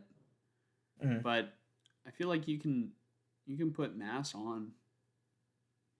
Yeah, He just needs to hit the weight room a little bit more. yeah, I think he's probably another one of those guys, kind of like a Charles Grant, where it's just like, give him a year to develop. But at the bare minimum, especially on the D line, like he's got the juice, good depth. You know, Hmm. at the bare minimum, good depth in my opinion, and also amazing name, I Tonka think Hemingway. in the sixth round, the Raiders maybe picked a guy who might be ready a little bit quicker, a little bit Mm. sooner than Hemingway. But with the 180th overall pick, the Raiders selected J.J. Peggs, defensive tackle, Ole Miss, 6'2", 309 pounds. So definitely much heavier than Hemingway. Mm. One last thing on Tonka Hemingway, he did show out at the Shrine Bowl back in February, I believe. But on to JJ. I'm gonna have trouble with this name until I get the official announcement on how to say it. But Pegues. I'm gonna say Pegues. Okay. I'm gonna say it's Pegs. Um, Pigs. I don't like that. Because I'm gonna go with he's Pegues. because he's gonna be pegging opposing quarterbacks for years to come. Yeah, man. Yeah. Um, but yeah, 6'3", 309, 2-year college starter. Another fun pick, man. Like I believe he's able to line up all over the D line. I believe he can play nose tackle if you need him to, which is nice because I felt like that was a need for this team. He had 42 tackles, 13.5 tackles for loss, and 3.5 sacks in 2024. But oh, by the way, he also can play fullback. It's just so much fun. Watching him truck guys as a D tackle. I think he hurdled somebody in one of his plays as a fullback. He pulled a spin move in one of his plays and like successfully like broke the tackle. I it's a lot of fun. I love this pick.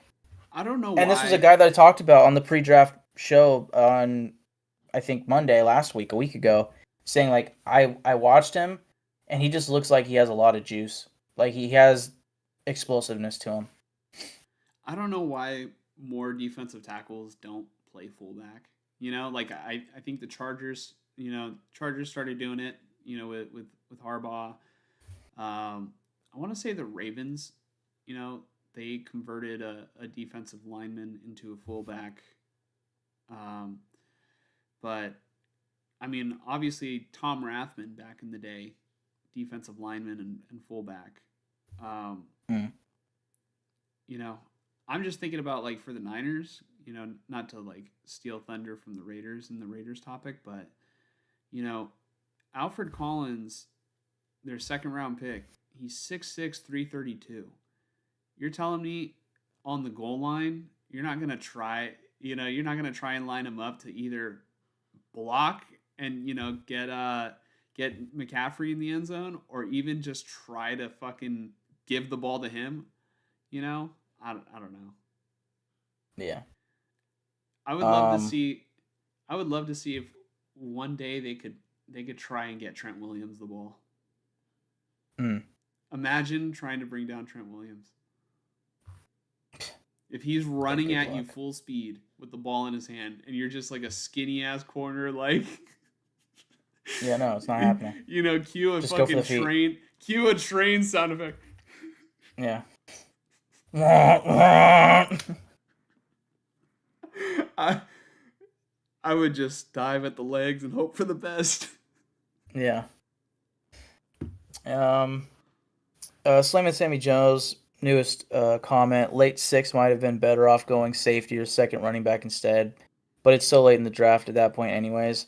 I'd say this is a good moment to say I truly do believe after witnessing this draft, I think the Raiders just went with their board, you know? And I think in the end of the third round, when they had those bonus picks, they were sitting there going, man, we got these two offensive linemen at the top of our board here. Let's just take them. Fourth round. Wow, we got Dante Thornton still available here. Like, we love everything about him. Let's take him. And then two straight D tackles. Just highest guys on the board. Tonka Hemingway was a little lower than Pegues on like the consensus boards, but I I think there was such a drop off between the fourth round and the sixth round that it's not like it was planned for them to go two straight D tackles. I just think they were sitting there beginning of the sixth and went, "Wow, Pegues is still here. Let's take him." You know. And then of course the next two picks were two very interesting picks if you want to get into those. hmm I was looking up to see how do you pronounce his last name, because Hmm. I just freaking went for pegs, man. Uh, Yeah, I mean it could work. That's for sure. in the sixth round with the number 213th overall pick, the Las Vegas Raiders selected Tommy Mellott, quarterback from Montana State, 5'11", 200 pounds. Quarterback of the future, Mike. Quarterback controversy brewing in Las Vegas. What's going on? How tall is Russell Wilson? Like Because six he was short one. for his time. Yeah, and like Drew Brees was the guy who was considered somewhat short for his, for No, being a quarterback. Wilson's 5'11". Wow. Okay. So Um. same height. Yeah. Okay, that's Drew Brees interesting. was shorter Still, though. wow. Interesting. Um. Yeah, Tommy Mellott Oh no, he wasn't. apparently. He was fucking 6 feet. Yeah. Why did I Yeah, I think knew Drew Brees Russell was Wilson was a five little nine? shorter. Yeah, I don't think 5'9" would work in the NFL. Um. Isn't I'm Kyler curious like what the 5'9"? No, he's 5'10". maybe if I. Yeah, I was gonna say if I had to Bryce guess five Young ten. might be 5'9". Are you looking it up? No, he's 5'10". Damn it. 5'10". Yeah, that's probably the floor. I mean, Tommy Lott being 5'11", that gives me a little bit better, you know, uh, comfort if he does stick at quarterback. But the talk out of town after the pick was made, was a lot of teams felt that he was. Excuse me, I got the hiccups, I had to burp, and I yawned all at the same time. That was awesome. Thank And you you. farted. Stinks back here. Yeah, and I just totally shat my pants. Just kidding. But Montana State quarterback Tommy Mellott. Excuse me, I have to go throw up right now.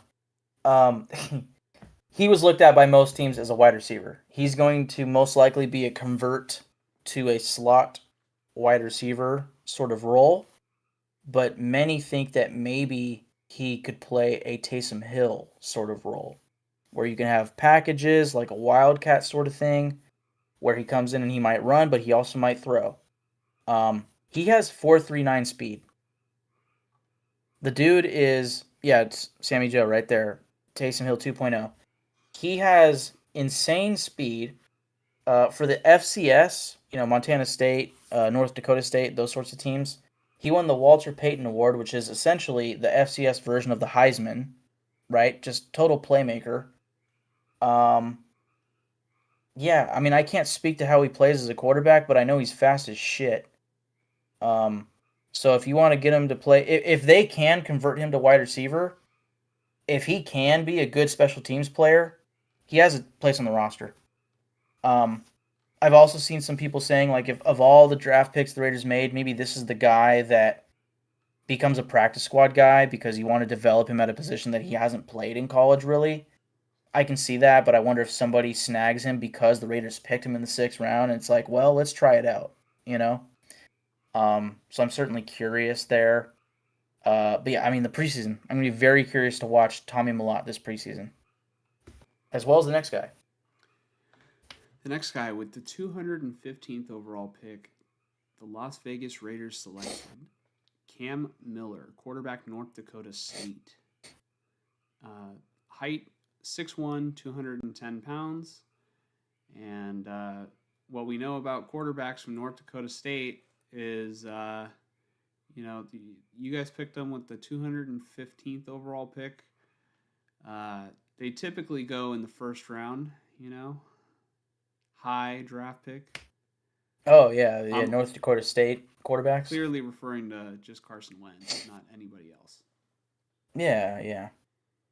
It's funny how I don't know. It's North Dakota State, so of course he won a bunch of games in the FCS, but labeled by Pete Carroll like somebody told him like the Raiders drafted him because he's a winner essentially, or like something they really liked about him was that he's a winner, and I think they clearly, whatever they view Tommy Mellott as, whether it's quarterback or wide receiver, Cam Miller is a developmental quarterback. He has the size, he has the frame. Does he have the best arm? No, but he also does have some speed to him.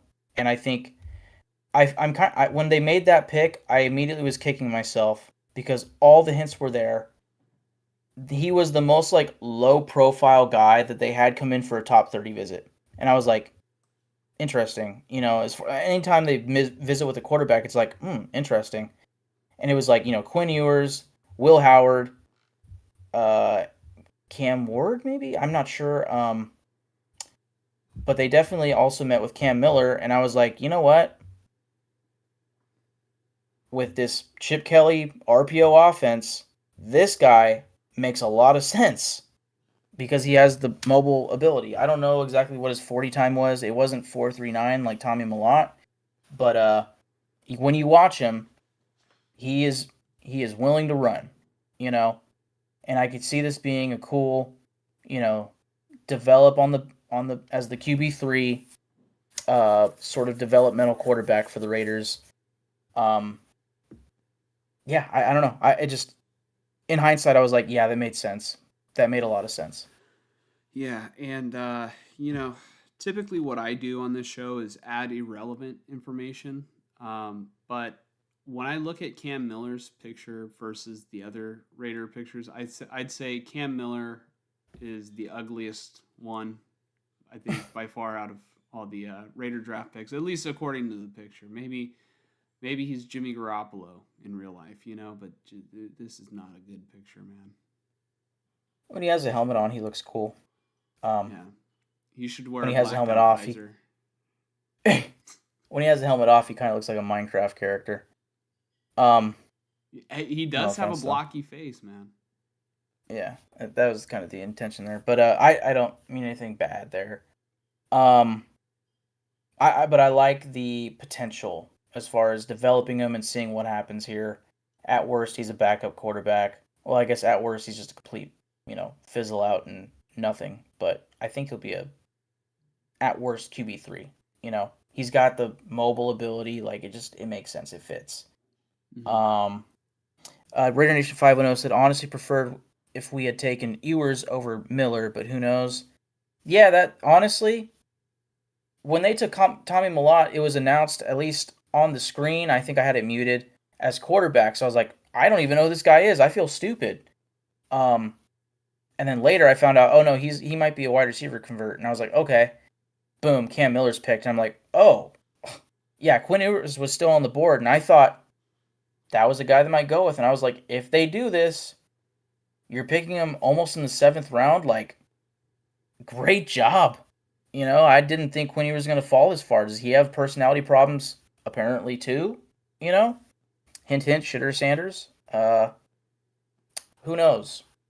But I know one thing is I definitely there were points where I was like, wow, I really feel bad for both Shitter and Quinn Ewers because they were just sitting there all day, multiple days, thinking they were going to be done way earlier. Hmm. I see Frank in the comments says Miller already knows how to win. You know who already knew how to win before going to the Raiders? John Gruden, man. No, Jimmy Garoppolo. Yeah, Jimmy there you go. Garoppolo knew how to win. No, but shout out to Frank tuning back in. Frank is one of our regular commenters, one of the MVPs of the channel. Uh, let's see here.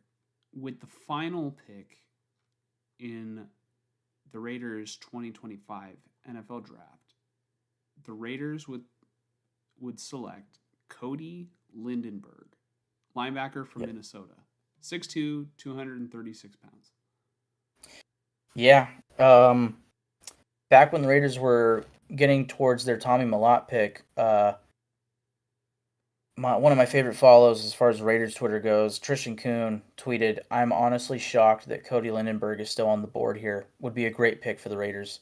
And I'm thinking, oh yeah, as far as like box checked in this draft, the last thing I needed personally was linebacker when we got to those quarterback picks.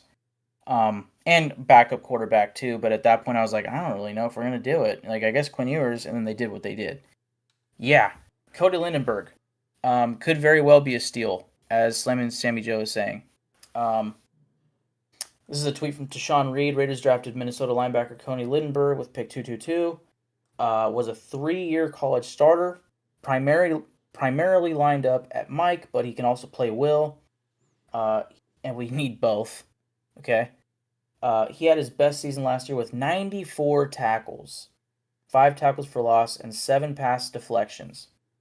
So a little bit all around. He's good at getting behind the line of scrimmage. He's good against the pass. I'd say he's probably better against the run. But he's huge. He looks huge when you watch him. 6'2", 236. Yeah, all 236 pounds is there, and a lot of it is in the length. Like, I'm curious what his wingspan is. The dude just looks huge to me. But yeah, he's able to drop back in space, and he's great at tracking and getting tackles for loss. So Raider Nation 510, Amari Gainer and Landon Roberts will be the starting linebackers. I like it. I think Amari Gainer is a guy to watch. Ever since last year's preseason, Amari Gainer is the guy for me of like, I'm really intrigued to see how it goes for him this year. I could see Amari Gainer and a guy like Cody Lindenberg being the reason why. Of course, now I'm forgetting. No, not Rashad White. Jeez Louise. A reason why Devin White gets cut at the 53-man cut roster day. I could see Amari Burney being the linebacker or the starter, and a guy like Cody Lindenberg being right there with him, or kind of splitting reps with Landon Roberts. And then the wild card too is Tommy Eichenberg, also Amari Burney. So there's bodies in there. It's just they don't have like a bona fide guy besides Landon Roberts, who is very much a 2-down guy, and then Devin White. So Do you want to tell us who the undrafted free agents are for the Raiders? yeah, honestly, if you want to pull up the spreadsheet real quick, we can kind of give a little visual aid as well. But I'll start reading them now. Go down to the right and then below, like the practice squad, you're gonna find where the drafted, undrafted free agents, and camp invites will be. Keep going down. Here we are. So obviously they drafted Gianti, Besh, Porter, Rogers, Grant, Thornton Jr., Hemingway, Pegues, and Malott, Miller, and Lindenberg. Undrafted free agents: Jaw Joyner, defensive end from Minnesota.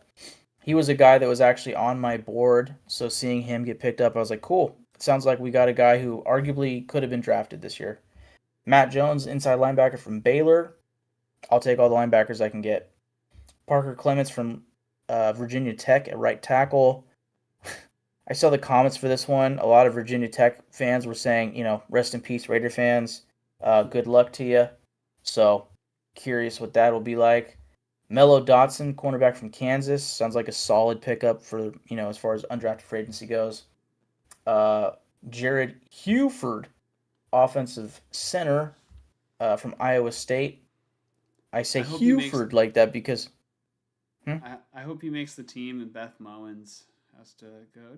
Jared Huford, the second coming of Clive Walford. Yeah, Huford. One of my favorite TikToks is this dog. I don't even know what kind of dog it is. It's kind of like Scooby-Doo. Whatever type of dog that. I guess like a Great Dane, but I don't think this is a Great Dane. He's sitting in the passenger seat of some guy's truck, and he's just falling asleep. And then the guy's like, Buford! And the dog's like, what? And then it immediately falls back asleep. Buford! It's one of my favorite TikToks ever. Carter Runyon, tight end from Towson, another school. I'm like, what? Where? Don't know. Trevin Ma'ai from Baylor, another guy that was on the board at D tackle, a guy that's in play along with a Jaw Joyner, Mello Dotson, really anybody to make the team. Hudson Clark, cornerback, Arkansas. I'm like 99% confirmed. We have found a white corner, folks. So he's probably not making the team. But hey, it's interesting. He played all along the defensive backfield for Arkansas. He played at free safety, strong safety. He played in the nickel, okay? But most of his snaps came at boundary corner. Hey, I'm just gonna take a full on shot at slamming Sammy Joe, just because he's a Chiefs fan. But maybe the Raiders should just keep Hudson Clark to play against the Chiefs because Mahomes doesn't see those white corners. Hey, there you go. Sorry, I know I can't talk because I'm a Niner fan, and I can get more blasted than what I just did. So I probably should have just kept my mouth shut. I'm done. Yeah, Slamming Sammy Joe can reference 2 different years and hurt your feelings very quickly. Yeah. Unfortunately. Greedy Vance, corner from USC. Also John Humphrey, corner from USC. So picked up a bunch of corners, right? At least 4, 5.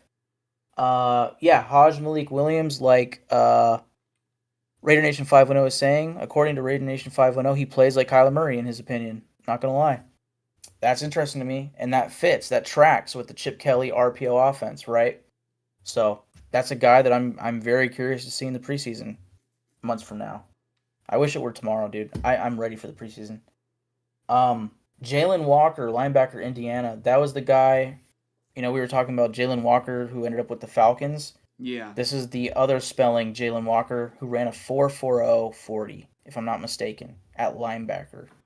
So certainly a wild card at linebacker for the Raiders. Patrick Conroy. This is a tight end from Old Dominion. I believe he is also a fullback. In fact, I know he is because the relative athletic score, he got a 9.98 at the fullback position. So if the Raiders are looking to have a fullback on the roster, Patrick Conroy has a clean way to making the 53 because there's no other fullback on the roster. Hey, real quick, I love slamming Sammy Joe's clapback. He says, "Nah, he sees them. He just isn't used to them being a threat." Yeah, 1,000%. I mean, the only one that he knows is Riley Moss probably on a regular basis from the Broncos. But there is the last white corner that he played, which was Cooper DeJean. So that didn't end out good for him. Sorry, I'm sorry. I forgot that, like in that moment, I forgot that you were a Chiefs fan. I'm not trying to shove that moment in your face. That was more just me. I like Cooper DeJean. Hey, That was a well, guy who a year ago I was saying like he was one of my guys. I wasn't paying attention. What happened when Mahomes played the white corner last time? Yeah. I'm just kidding. Uh, Not I good think things we for just Mahomes. lost. I think we just lost Sammy. Sorry, Sammy. Hey man, you guys are still three-time champs with Mahomes, right? Like as much as it sucks and probably still stings from the last Super Bowl, you guys are doing great. Yeah, dude. Maybe after this we can pull up the Chiefs draft class. Every time the Chiefs picked, I was like, fuck, another one, man.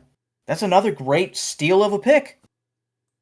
And then I saw the final list like this morning, and I was like, oh my god, it was worse than I thought. Like I would argue the Chiefs might have had the best draft in the entire class. It's probably them, the Patriots. I do believe the Raiders are up there. The Ravens are up there. Some of your typical teams, you know. But the Chiefs, man, they just kept letting players fall to them. It sucks. Jordan Taylor, corner from James Madison, Anthony Booker Jr., a nose tackle from SMU. We need more nose tackles, so it's good to get a big body in there. We'll see what he does. And then Dominic Boyd, offensive tackle from Georgia Southern.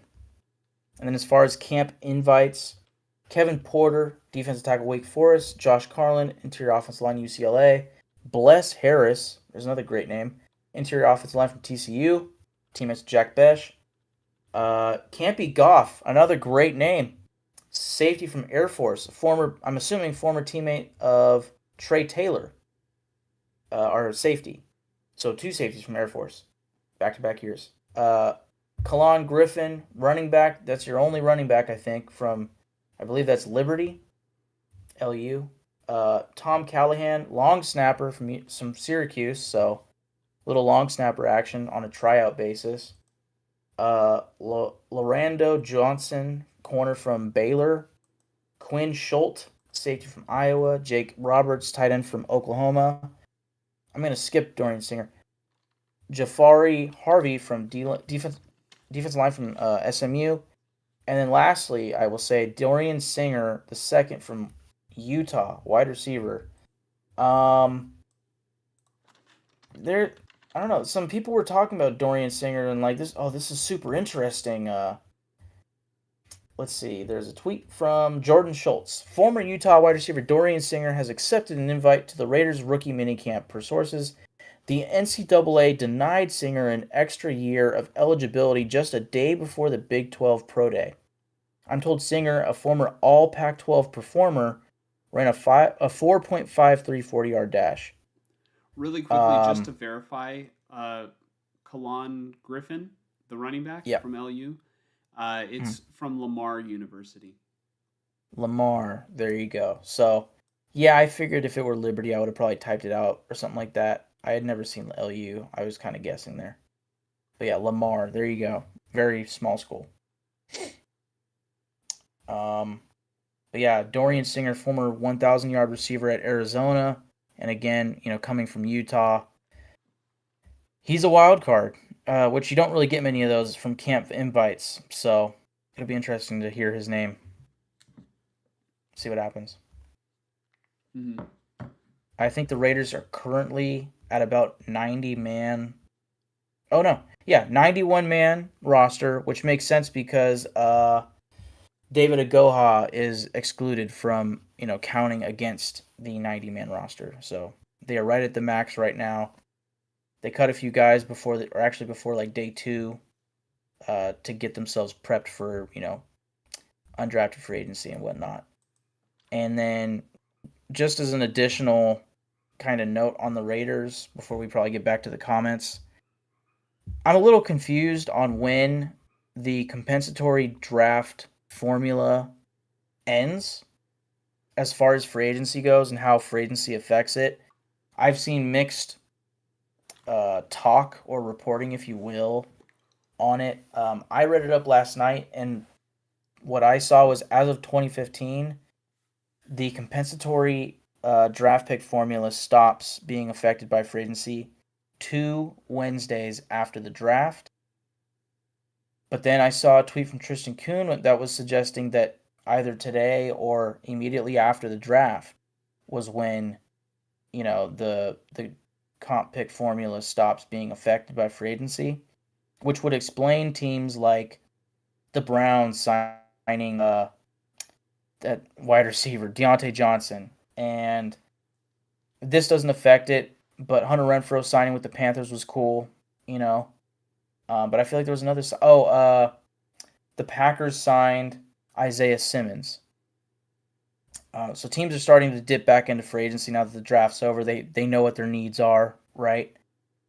Whenever the compensatory draft pick formula is ceased to be impacted by free agency, I expect the Raiders to dig in there. Perhaps they wait until after rookie minicamp so they can see which guys are probably not going to make this roster. Similar to cutting up like 5 or 6 guys day 2 of the draft, guys that they saw at the OTAs, and determined probably, hey, they're not going to make this team. Let's be honest. Let's get them out of here. Let's get more room for undrafted rookies, right? But the Raiders are sitting currently with the second most cap space in the league. I think they have some holes still. I think you can find a linebacker out there like Kazir White, and you could slide him in at weak side linebacker. Mike Hilton, nickel corner. Bring him on in. If you want a physical nickel, if you want a good coverage nickel, Asante Samuel Jr. is still out there. If I had to guess, they would prefer Mike Hilton. Not only because he's a veteran, but because he's, again, more physical in the tackling game, right? Very underrated nickel. Still sitting out there. I think they probably feel a little.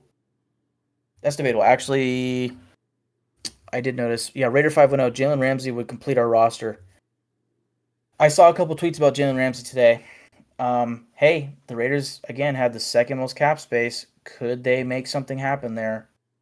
Possibly. I think he would fit pretty well. Yeah, that's my problem. That's my problem with it. I think he's already 31 and he's still on like 3 years left on a very big deal. If I'm the Raiders, I wait for him to get cut. If they're really serious about getting rid of him. If another team trades for him, fuck it. Like, I'm not trying to give up future draft capital for a guy who very well might be washed, you know? At that rate, financially against the cap, as well as whatever they would have to give up, let's say a future 4th or 5th round pick. Like, I'd rather have the pick, honestly, at that rate in which he's getting paid, cap hits, all that, his age, I'd rather have the pick. Which is why I was kind of saying I think they might actually be a little more confident at boundary corner than you would think. They have a lot of bodies in there right now, including guys like Jacorian Bennett, who I think is a starter. DeCamerion Richardson, he was a 4th round pick last year. He kind of struggled, but you never know. He might get better this year. He's still playing under why do I always do this? Defensive coordinator Patrick Graham. So it's not like there's a major change there or anything. Eric Stokes was the big corner signing. I'd say a high upside, but also low floor as far as injuries go type of guy. And again, they draft Darian Porter. Like, they have potential options there.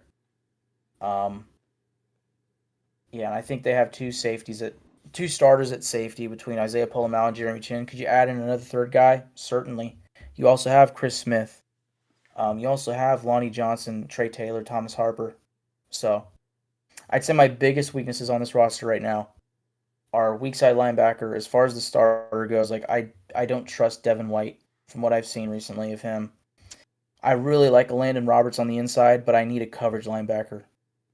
I need a guy that can come in on third down for him, Could it be Cody Lindenberg? Could it be Tommy Eichenberg? Maybe. Could it be Amari Burney or Amari Gaynor? Possibly. But some of those guys are more on the weak side, right? And then the other big hole for me is nickelback, which again, give me Mike Hilton and I feel great. But other than that, a lot of the positions are really just competitions now. Wide receiver. I feel so much better about wide receiver post-draft. With, Jacoby Myers, Trey Tucker, like those are the incumbent guys. But then Jack Bech, Dante Thornton, I feel like you have a little squad right there. Um, I think down the line in a year or two, I'd like to see. Depending on how Jack Bech and Thornton develop, again, like we said earlier, those could be the guys for year to come. 1-2 combo. Whoever's number one. If I had to guess right now, obviously Jack Bech, but the sky's the limit for Dante Thornton. Um, Tight end, we don't have to talk about that. Colton Miller. Guess who was back at OTAs today? Um, I don't know. I think the timing on the reports of, oh no, the Raiders are worried about Christian Wilkins' ankle. Oh no, Colton Miller's holding out from OTAs. Yeah, man, I think they might have fucking killed it on the smoke screens because both of those reports came out after all the Ashton Gianti talk. And then what happened? The Raiders are definitely taking an offensive tackle. All the mock drafts were offensive tackle, right? Nope. Gianti was the guy the whole time. Yeah, and then Smoke screen, baby. Enrique even came into our comment section and told us, yeah, the hints are at Jackson Dart. Yeah, and honestly, in hindsight, I think those hints are just a complete, like, Misunderstanding.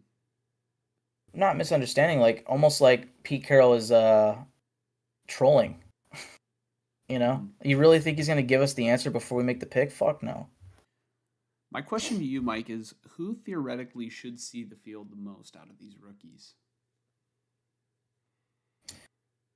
Jack Bech, obviously, I mean, Gianti will see the most. He's going to get 100%, well, 90% snaps at running back. Like, bell cow, you know?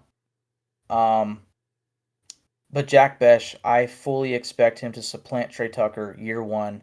He will be the number 2 to Jacoby Myers at wide receiver. And then Dante Thornton and Trey Tucker will be your utility wide receivers, you know? And then really the question is who's going to be the 5th receiver? Is Tommy Malott that guy? You know? Do they keep 6 receivers? I don't know. Currently they have a lot of tight ends on the roster. How many do they keep there? The 1 and 2 are pretty obvious. You also have Ian Thomas, who they signed. Caleb Rogers, another guy, like I said, I could see him starting at guard pretty early.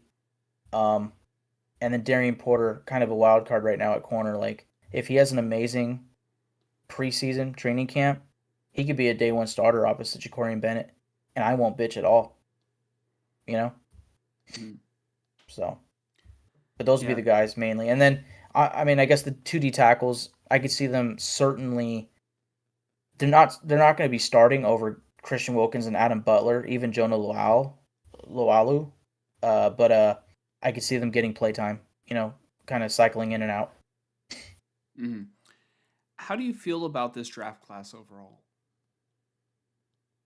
I tend to agree with Slam and Sammy Joe that the Raiders, along with the Chiefs, had like top 5-ish draft classes. It feels pretty good. Like some of the picks, I thought Tonka Hemingway, again, consensus board, maybe a little bit of a reach, but maybe for the Raiders, not a reach at all. They see something in him. They see the twitchiness. They see the burst. They see whatever they see, right? I liked really most of the picks. I would say the only big question marks was just not getting a slot corner and maybe not going for linebacker earlier. But again, Lindenberg seems like a steal in the 7th round. But then your choice of developmental quarterback, like was mentioned earlier, could have been Quinn Ewers, but they went with a guy like Cam Miller. And then again, a developmental position change guy in Tommy Malott. If he's going to be a Taysom Hill sort of idea, I see the vision. But if you're really trying to full blown, like, no, he's a slot receiver now, like that might take time. Like we could have took a 3rd running back, well, 2nd in this draft, but 3rd string running back who might actually have more of an effect depending on how they utilize Tommy Malott. But again, for the most part, I feel very, very good about this draft class, not only because of all the players they picked, but also the manner in which that they got them, namely with that second round, trading back twice, picking up more picks. They ended out with 11 selections. That was tied for the most in franchise history, I believe. Um, Certainly the most. I should have the tweet somewhere, but it was like the only other time was like 2007 in the past like 30 years or something like that. So, I swear the Niners had 11 selections in a Shanahan draft a couple years ago, but let me see. How many did the Niners have this year? 1, 2, 3, 4, 5, 6, 7, 8, 9, 10, 11. They had 11 this year too. So, mm. um, some of these comments here. Polamalu is awesome at linebacker, Raider Nation 5-0. Yeah, he's great in the box. And honestly, that's where I can see how safety is still a need. Of like, if you can sign a Justin Simmons, or there's a couple of guys still out there. Really quick here. Sorry. Where's my free agency?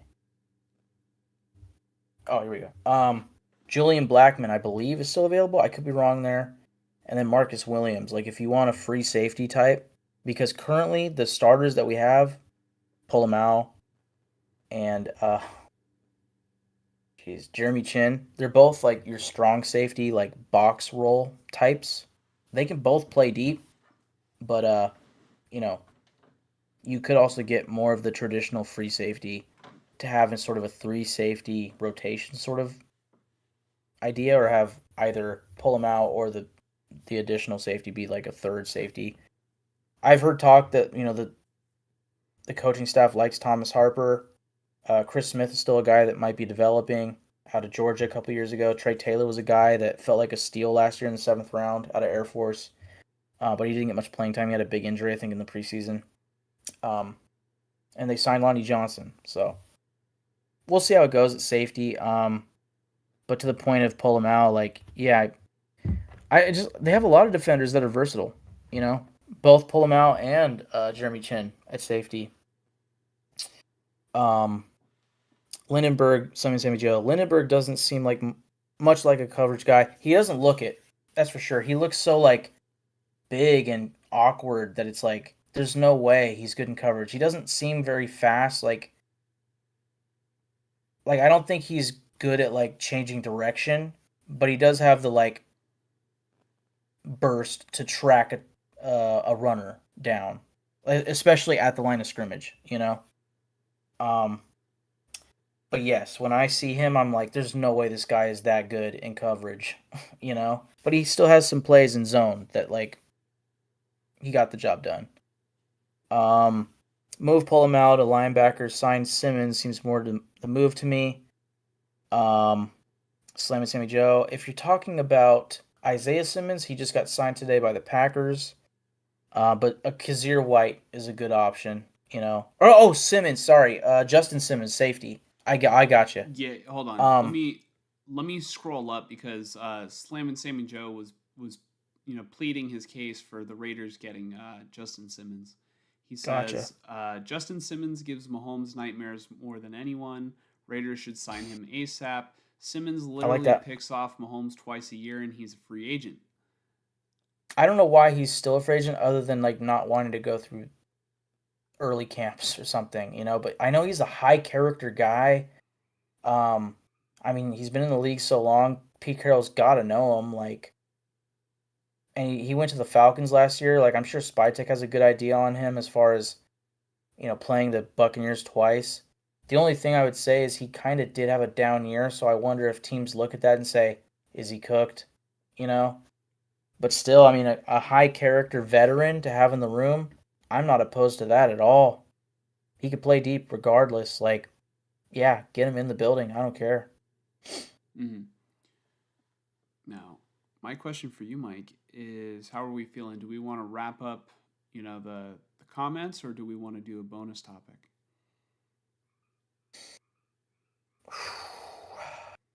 It's 11:51 p.m. Yeah, it is. We should probably do the bonus topic another day. Honestly, we could just wrap up the comments. I am feeling pretty tired.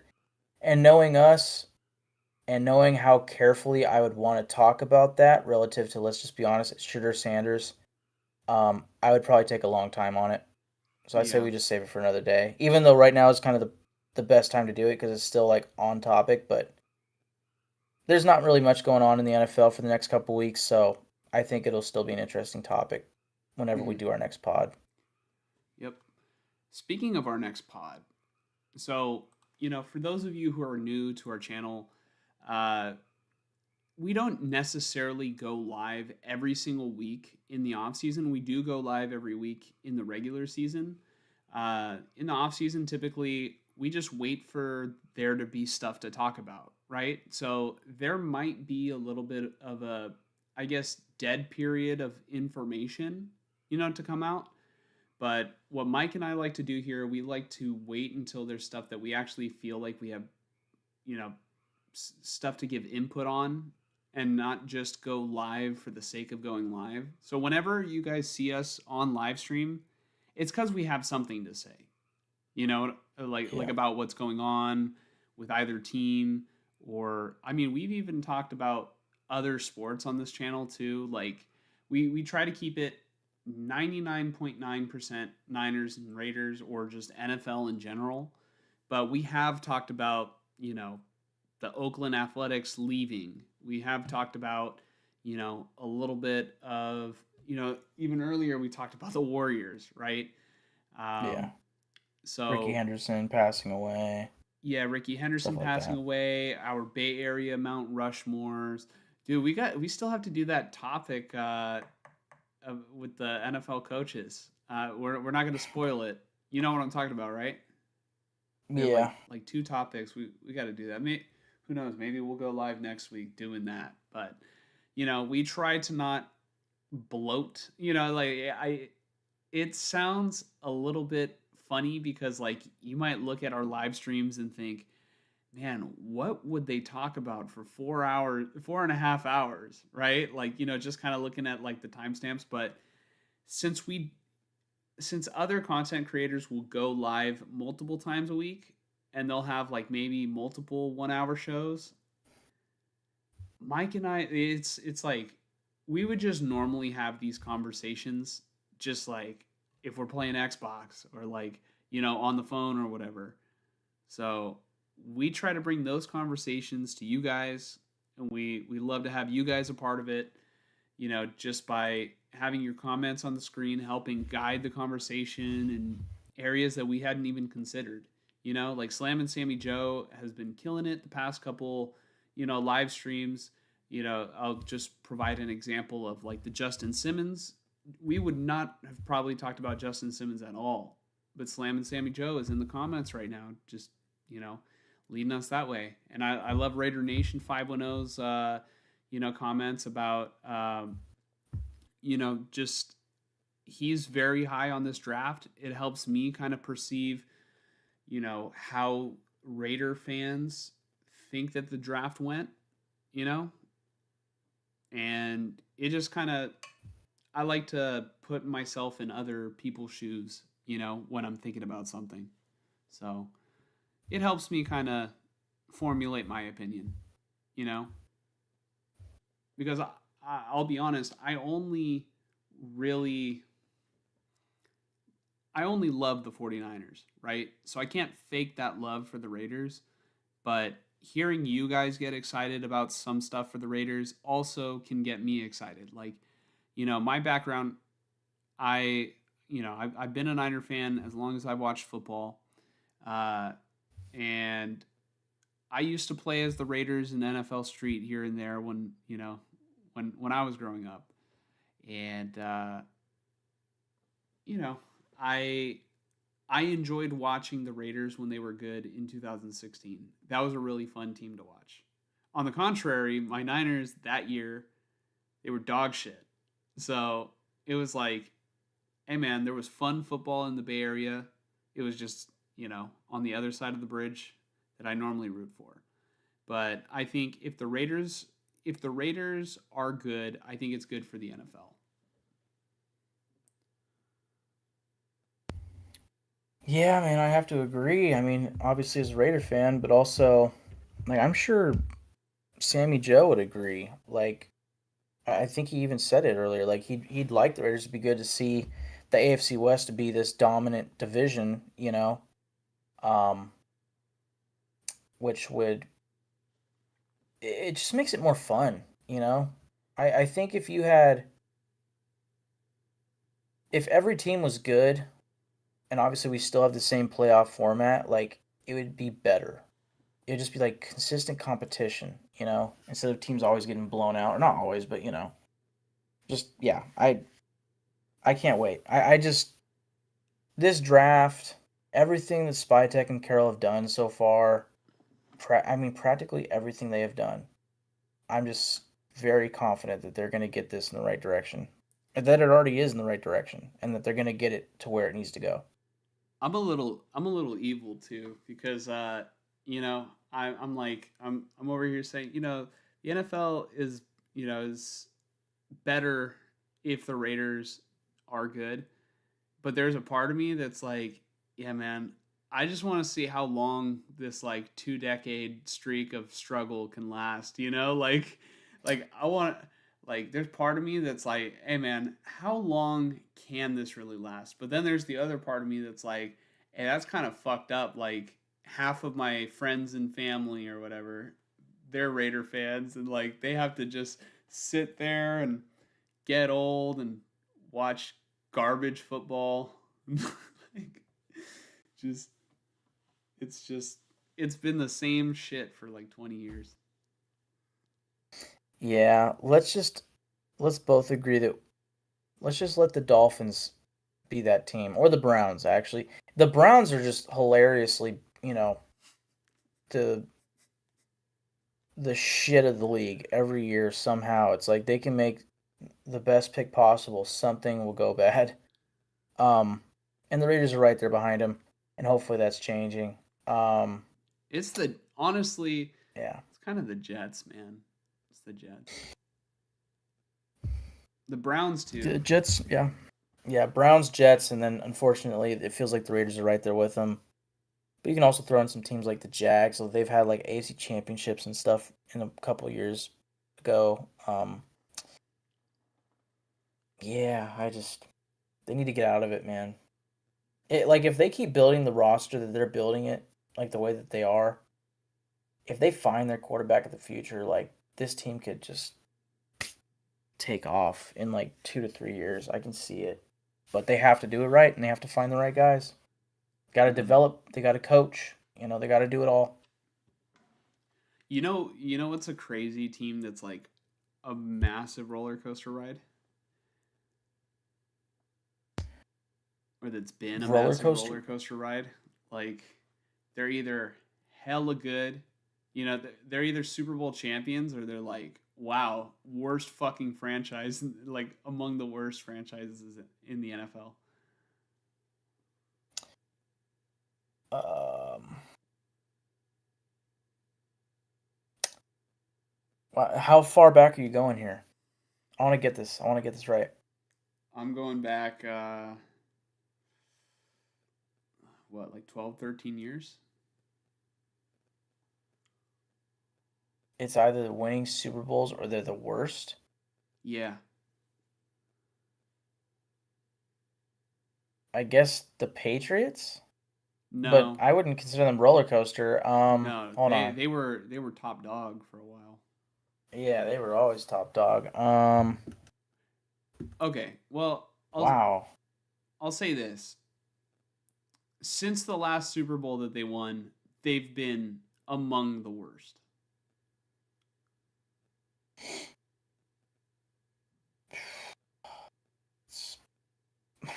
Wow. And if it shouldn't even be that, I guess the Colts. No, although you could probably make the argument for the Colts too. Yeah, 5-1 Raider Nation 5-0 agrees with me there. One of the teams that came to mind was the Packers, but they're kind of always competing. Um, No, it's certainly not the Ravens. I no, mean, like the Ravens, you consider a roller coaster because they always get close and then they fall short. no. The Ravens are consistently good. Yeah, they're like the Steelers, but even better. Damn it, dude. Dude, I like mean, really, all the teams, I'm talking they've been a laughing stock since their last Super Bowl. and it was 12, 13 years ago, Yeah. or within the past. Yeah, see, it's not the Packers. Just some random team that won it is the Bears. You know what? To be more exact, it is 14 years ago. Is it the Saints? No. Although they That's they actually not a they kind bad of fit, one. yeah, they fit the profile too, Yeah, but I mean, ever since not as really. much though. Yeah, ever since Breeze. Wow, they won a Super Bowl. They Damn won it. multiple Super Bowls. Yeah, I like how Sammy Joe and Raider Nation Raider 510 Nation are like came. guessing literally at the same time as me. He's like Saints, Colts. All right, third time's a charm. Team that won the Super Bowl that's just back and forth, dog shit, worst of the league, or they, doing good. You know what? I'm not even like I started off by saying roller coaster, but the more I think about it, it's Oh, it's the Seahawks, huh? no. Although Fuck, come on, no, it's man. not. All right, Raider Nation 510 got it. If you don't want to, Yeah. it's the Good call. Giants, Yes, the Giants. It's the dude. Giants. I'm too tired. They won that Super Bowl, and then they like kind of lingered around with Eli Manning till the end of his career, Yeah. and then Yep. they have just been that franchise that's like, I mean, maybe it's worse because they get so much media attention, and then kind of like the same thing with the Jets, but I feel like the Giants are like more the like, you know, they're the, I guess, darling to the media, and the Jets are just like the forgotten franchise in New York a little bit, Yeah. or like they're the if you're really from New York, then you like the Jets. You know what I mean? But like everybody Yeah. else, it's like, oh yeah, the Giants. They're kind of like I guess, the unpopular popular team, if that makes sense. But yeah, Slightly. they have been fucking like laughing stock of the NFL ever since their last Super Bowl. Let's see. Sammy Joe says, loved the Eli rap diss. Was it dissing Brady? Had to be. Who else would he diss? It's Mm, the one right. person that he can make fun of until he dies. Trump warned them to keep Saquon Barkley. Yeah.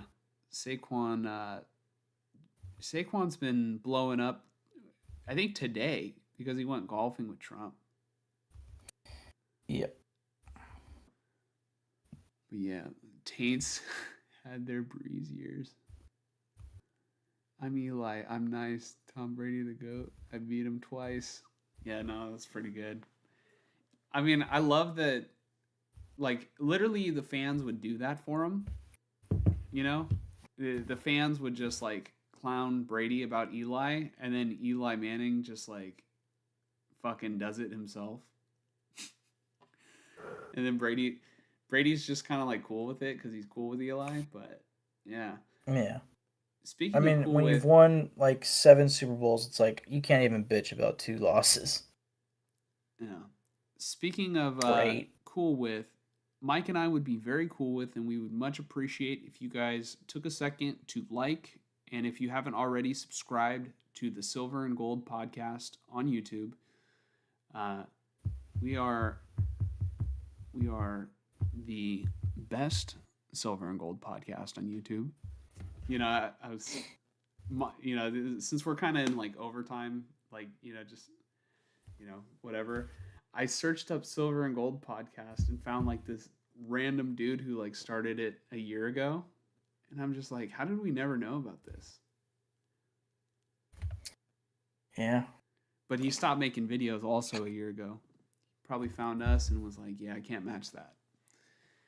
But yeah, Can't do stay 4 tuned. hours a night. Yeah, stay tuned for the next episode.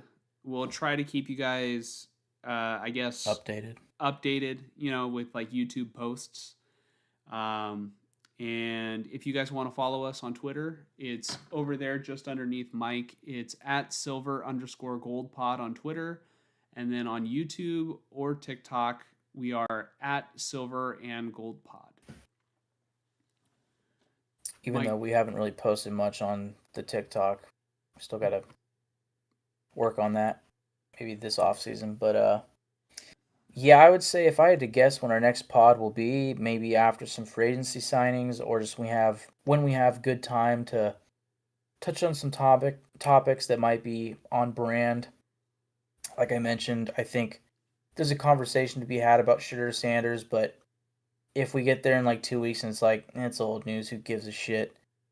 We'll probably just be waiting for like free agency signings or what have you. Yeah. If you want to follow Mike and I individually, our Twitter handles are, right in the bottom of our video feeds. And yeah, you can reach us, tweet at us directly there. And yeah, I think this past week, Mike, we've done probably more stream time than any other week span. Like, think about last Monday through this Monday, because we had like 2 streams go for like 4.5 hours. And then we had this stream tonight go for 2 hours and 37. It'll probably be like more 2:39 by the time we actually close out the stream. Nothing. Raider Nation 510 says nothing is worse than the Chiefs winning the Super Bowl in our new stadium. Thanks, Niners. Yeah, unless you're an AFL fan. Yeah. Right. Anyways, I just want to give a quick last second thank you to Raider Nation 510, Slam and Sammy Joe,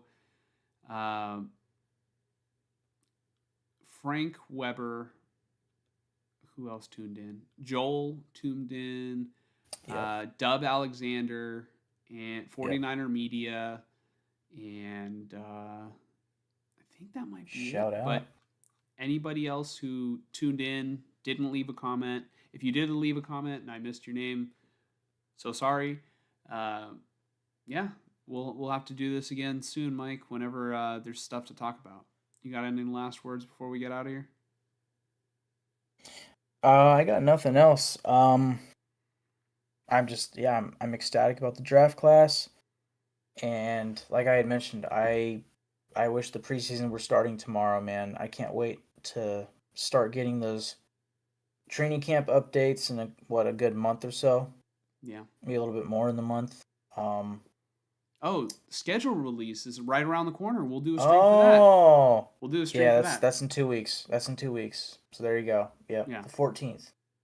So maybe a little over 2 weeks. Maybe we'll do like a Friday pod, or we'll probably do the pod the night of the schedule release. We'll see. We'll see how it goes. Does it release on the 14th? That's what I believe was announced, April 14th or May 14th. I got bad news for you, Mike. Is it like a Thursday or something? That's a Wednesday, and I will be in Las Vegas. Yeah, so we can still do a pod maybe on that Friday or maybe the following Monday, but it won't be like a reaction. Like, we'll know what we're talking about going in. That'll probably make it a little shorter for once. So yeah. So anyways, everybody, hope you guys have a great night. Thank you for tuning in again. Please like, subscribe, leave your comments, and we'll catch you guys in the next one. Peace.